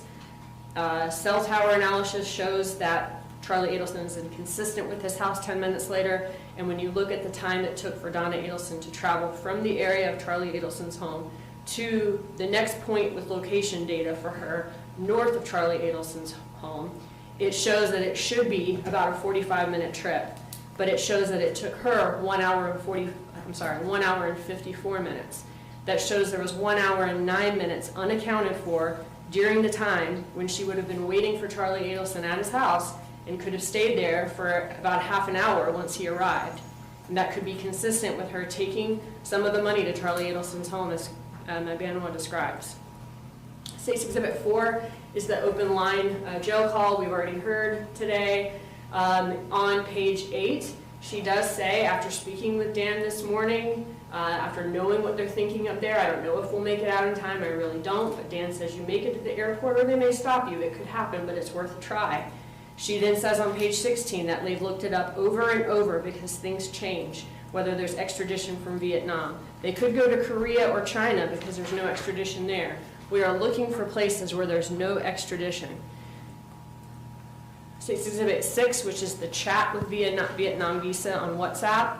In that first message, that service tells Donna Adelson that all of the messages are encrypted and no one can read them. She began on this WhatsApp trying to get the visas during the afternoon of November 7th. That's less than 24 hours after the trial transcripts and State Composite 2 reflect that there was a jury verdict in Charlie Adelson's trial. Donna Adelson says in that conversation that she needs an emergency fast-track visa for her and her husband. When given the option of 30 or 90-day visa, she chooses 90, unless she can only do 30, and in that case, she'll do it and just extend it. She then sends passport pictures and pays for the visas.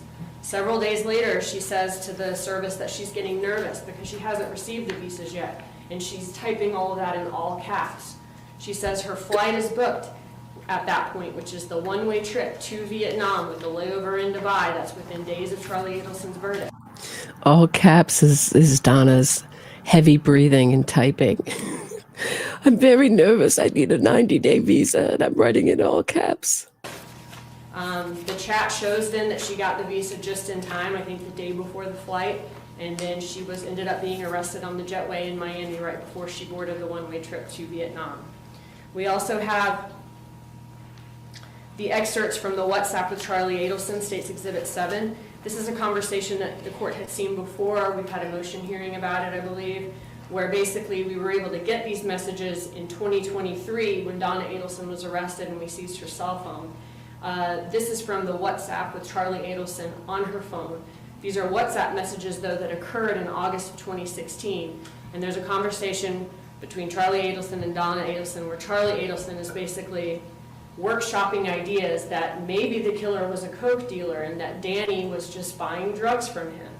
And in there, they don't mention anything about extortion, which ended up being Charlie Adelson's defense at trial, that he didn't intend for this to happen, that he was extorted, and that he didn't do this. And finally, the letter from the Markel family. Given a totality of the evidence in this case, the state does meet the burden under Arthur.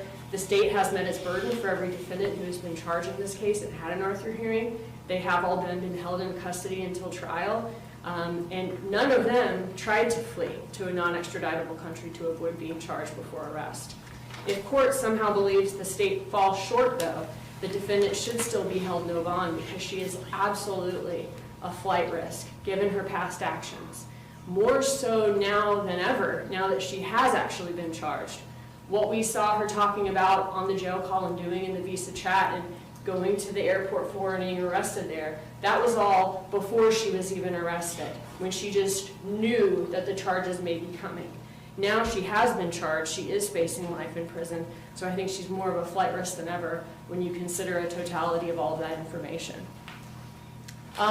As to the bond argument,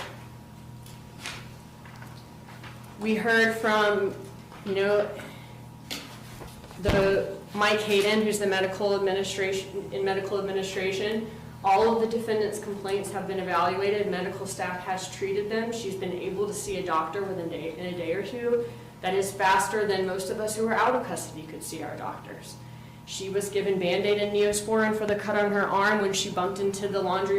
That's a great point about the wait time. I have to see my pulmonologist, and they're like, we have an appointment in April. It's like, great. Okay, I just have to do my yearly, it's just a checkup, yearly checkup. So, but Donna gets to see it like in 2 days. I mean, I thought Sarah Dugan did a bang up job with this. Machine. Sometimes accidents like that happen, and that could also happen to her out of custody as well as it could happen to her in custody to bump into something and get a cut. We heard about her breathing and pain issues. Doctors ordered x-rays to make sure nothing more was going on, and the x-rays were negative. Medical staff can provide treatment for any inmate's medical needs, whether it be on-site or them having to go to a hospital, but they also need evidence of what's wrong and what needs to be treated beyond the inmate just saying that they hurt. And to see a specialist, there does need to be a necessity. If there's a necessity, Leon County Jail will recognize that and make the necessary referrals. Ms. Adelson has complained about the jail being too loud. The food is not good, but she is in jail. It's not the Four Seasons. All of her necessities are being met, and she should bring a medical necessity to the staff's attention, they will continue being met. As far as security is concerned, she wouldn't provide the identity of the inmate that caused the concern. If she would, then she could remain where she is while the other inmate is taken out. However, because she won't disclose, the only option right now is her being in protective custody. But as she did tell the investigator, that does, even though I'm sure it's not very exciting and it has its downsides, it is a quiet place where she can prepare more for trial. And so she's saying that she prefers. Wait, she said she prefers it because she can prepare for trial because it's so quiet, but now she's saying it's so loud? Oh, Donna, there's holes in your story. Prefers that right now. The state asked that she continue to be held no bond at Leon County Jail because she's safe there and it will guarantee her presence at trial. Final argument from the defense. Judge Everett, did you consider the very important Neosporin and Band-Aid statute that we have here. If there's no Band-Aids and Neosporin available on demand in jail, you get bond. Did you consider that? Just look how hard Jackie Fulford fights for Donna here. And this is why I think it's going to be a great trial. Let me, just before I do that, hold on. Let me get to your comments. I'm not going to play any music. I usually have a song. I just want to get through it. I know this has been long. Thanks for everyone who stuck with me through this very long stream, going on the 2-hour mark. Ben Moby says, I disagree with your take on the degree of difficulty in this case. I thought it would be, when I saw these lawyers, I think they're much better lawyers, this is my point, than Rashbaum. I think Donna's a harder case than Charlie. And I think they're going to be picking the jury very carefully. As Jackie Fulford says in this argument, everyone in Tallahassee hates her and thinks she's guilty. I don't know about everyone, but certainly this is a very famous case. You're trying to make it sound like she's going to be acquitted. Don't know. It's always a possibility. You don't. Predicting a jury is a fool's game. Shall we remember ASAP Rocky, who committed his crime on film and just got acquitted? I know he's a celebrity, and Rihanna came to the trial, and California juries can be star crazy, but still, this will be a slam dunk guilty verdict. It will take hours, not days. I hope you're right, Ben Moby. Pink Me 12 says, replay crew, Donna song. Oh my gosh, love it, Roberta. You rock the true crime scene. Thank you. To Donna and her aches, she is 5 years younger than Stevie Nicks. I seen Stevie Nicks live perform on stage for 2 hours without sitting down. I hate to compare people, age and pain, but wow, all those medical issues. Donna, I think, is not quite as bad as she says. You are correct, Pink Me. I think her weight gain is a huge factor in her overall health. Can't be helping her, certainly. Love the show, Roberta. Thank you. And your Donna impression, you're fun. Thanks for a great show and a very kicking song. You're welcome. Love you all. Okay, thank you. Jackie St. Germain says, my favorite part was when she complained about not being able to hear due to her clogged ear canals, and then in the very next breath saying how she can't sleep due to all the noise in the jail. That was another hole in Donna's story. Donna, keep your story straight. So true. It is good to see that Harvey was able to make it out of the airport finally. That's so funny. So true, Jackie. How is my husband's almost 80.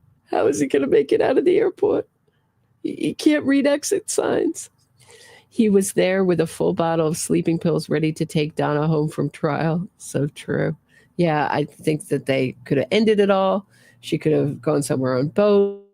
They have, I think, a bunch of money hidden. It's a criminal family. What can I say? All right. Here, just a little bit of Jackie Fulford. I won't play it all, but here's a little bit before we go. Respect to Arthur and every other defendant prior to Miss Adelson being held and Arthur being met. Miss Adelson isn't the prior folks. She's not the ones who showed up at Mr. Markel's residence with a firearm, who planned to kill him and then did shoot him at very close range and take his life. She's not them. There's proof there. They could meet their burden there, clearly. That's not what Mrs. Adelson is even alleged to have done. In this case, did they hold Charlie? Yes, they did. They met his burden too. The proof against Charlie is very different. I'm representing, Your Honor, a woman who stands before this court, and the argument out of the state's mouth literally is what I put in my motion. She said some bad things about her future ex-son-in-law prior to her divorce being granted. She cut some paychecks out of Charlie Adelson's business, and it was her job to cut the paychecks, and at his instruction, she cut paychecks to Catherine Magdanawa. When her daughter called to say... it's going to be the blame Charlie defense. She just did what she was told. She didn't ask, why am I cutting checks for a woman who doesn't work here? But okay. Soon-to-be or her ex-husband had been shot and killed Miss Adelson got in her car with her husband and drove from Miami to Tallahassee, and they're elderly folks, and that's a part of the record. It's a natural course of travel from Miami up to Tallahassee to go through the Orlando area. The state actually said in its argument that the time that lapsed between when they show the cell phone records of Donna Adelson and being near Charlie Adelson's house, and then when Charlie says he's going to get back, could be consistent with Mrs. Adelson stopping there and giving them this alleged pre-washed money. Could be consistent is not the Arthur standard. It's proof evident, presumption great. And they simply... Proof evident or presumption. Or presumption great. Go And ahead. they don't have that in this case, Judge. What they have is the strongest, could be consistent with. Their entire case against Mrs. Adelson is speculation. The problem here is not one problem, that health issues are not being taken care of, or sleep is being deprived, or, you know, she's not getting the food that she likes. Nobody's complaining about the fact that she's not getting food that she doesn't like. She's gained a third of her body weight. They can't protect her in the jail. They've testified themselves. There are no cameras inside the area where they use the restroom, the area where they take the shower, where these washing machines are. There are no guards in there. There's no video in there. So if she disclosed the name, which she's willing to do in camera to the court with nobody else present because she knows she's going to be retaliated against, they can't protect her from retaliation. If they put her back in the annex and some girlfriends or friends of this woman that she rats out finds out that she's back in there, they can take her down in the bathroom, and the guards who are sitting behind a glass being protected themselves aren't even going to know it's happening until it's too late. So providing the name doesn't do that. I have a Before you client. go on, Ms. Fulford, as to the Well, right now, she's certainly safe right now. So what are you complaining about? Now that she's safe, she's supposed to rat out the person, and then they can't keep her safe? It's been dealt with. sheriff's role in this, he has a constitutional responsibility to all inmates. Also, your client has the ability to pursue a writ of mandamus if the sheriff will not fulfill his obligations. Is there a reason this has not been pursued if the situation is, as you allege through your motion and testimony? Because that's not the only issue we have, Judge, which is what I was getting to. What we have before us is a woman who's 75 years old. She's elderly. She has health issues that aren't being addressed, but there's more. She's not getting any sleep. She's given medication between 11:30 and 1:30 at night, maybe getting to sleep by 2 o'clock in the morning, waking back up at 3 or 3:30 in the morning. We're not asking that she get special treatment. She's on trial for her life in a town where everybody believes she's guilty. This makes me so angry. She's not on trial for her life. She still has her life. Dan Markel does not. Allegedly, or the allegation is against her that it's because of her and her family. And let us not forget that her son's already been convicted, and there's plenty of evidence against her. There's not a chance in heck that she's getting out on bond. But look how hard she's fighting. This is going to be a fun trial. Really looking forward to it. This is so much more interesting to listen to, at least for me, than Rashbaum. This is a smarter lawyer, better lawyer, a lawyer with more credibility. I mean, Rashbaum just stunk. It seemed like he just walked out of was more openly corrupt. This woman might be privately more corrupt from the allegations that I just read that got her thrown off of her judgeship. But certainly I think she'll have more credibility with a jury than Rashbaum. Rashbaum seemed like he walked out of a poker room, you know? Just seemed like no one you would trust with your pet for a weekend, let alone to give you the truth about his client's quote-unquote innocence. For 10 years, it's been the same story that the mafia mother has planned out this homicide and had Dan Markel killed on this evidence that could be consistent with, and that's not what we have. We can't prepare her for trial under these circumstances. Can we go and visit with her at the jail? Yes, we can. Do we have contact visits with her where we can prepare? Yes, we do. But we can't be up there 5 days a week. We can't be up there 7 days a week. We can't be there for lengthy hours. We're not the only ones who are requesting that time. When we got the records from the medical records from the state last week, there was one time that the jail was able to squeeze us in for 1 hour to go through the medical records with her. Over 300 pages of medical records. And we had other things to do in that time for us to meet with her. And I'm not criticizing the sheriff's office, and I'm not criticizing the jail. The circumstances are. But if she remains in, we simply cannot have her prepared to testify and assist with preparation of her defense. I cannot have an attorney-client privilege call with her there. It's the most frustrating. I don't know what's going on. Let me see if I can The get it to work system that again. they have, they say that it's not recorded. No, and I think I've. It's StreamYard. I think they just put up a flag. But that'll give you an idea. I think we've done it at 2 hours, 11 minutes. I'll give you an idea of her argument. Those were her best arguments she made. I will be back. I think I'm going to do usually I'm off on Mondays, but I think I'm going to do. She reminds you of Leslie Abramson, Debbie Martin. I was a big, as a young person, I just thought Leslie Abramson was mesmerizing. Yeah, that same kind of very, well, at least in that speech, a very fiery in the same way that Leslie Abramson was fiery. I will be back tomorrow at 6 p.m. to talk about, hopefully, to talk about Karen Reed. We have hearings Tuesday and Wednesday, which I will be live for. Hopefully, if I can do it, if my computer holds up, we'll see. We'll see. And StreamYard holds up. If I can work out the issue. I'll see you all tomorrow at 6 p.m. Eastern. Have a great night, everybody. Thanks for listening.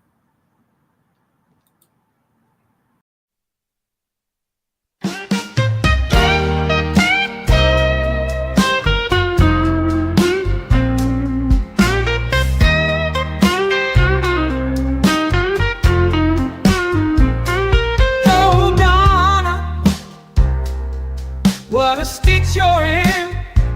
You plotted a murder 'cause you wanted to raise your daughter's kid.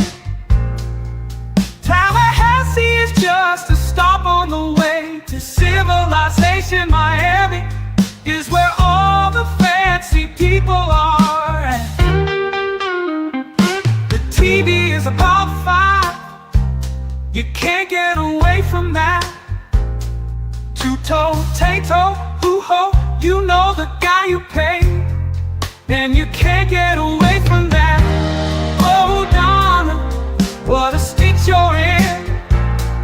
You thought jail was just for the little people, but now you're so blankets with the locked up crew. You're a grandmother in lockdown, and your one-way ride to freedom you blew.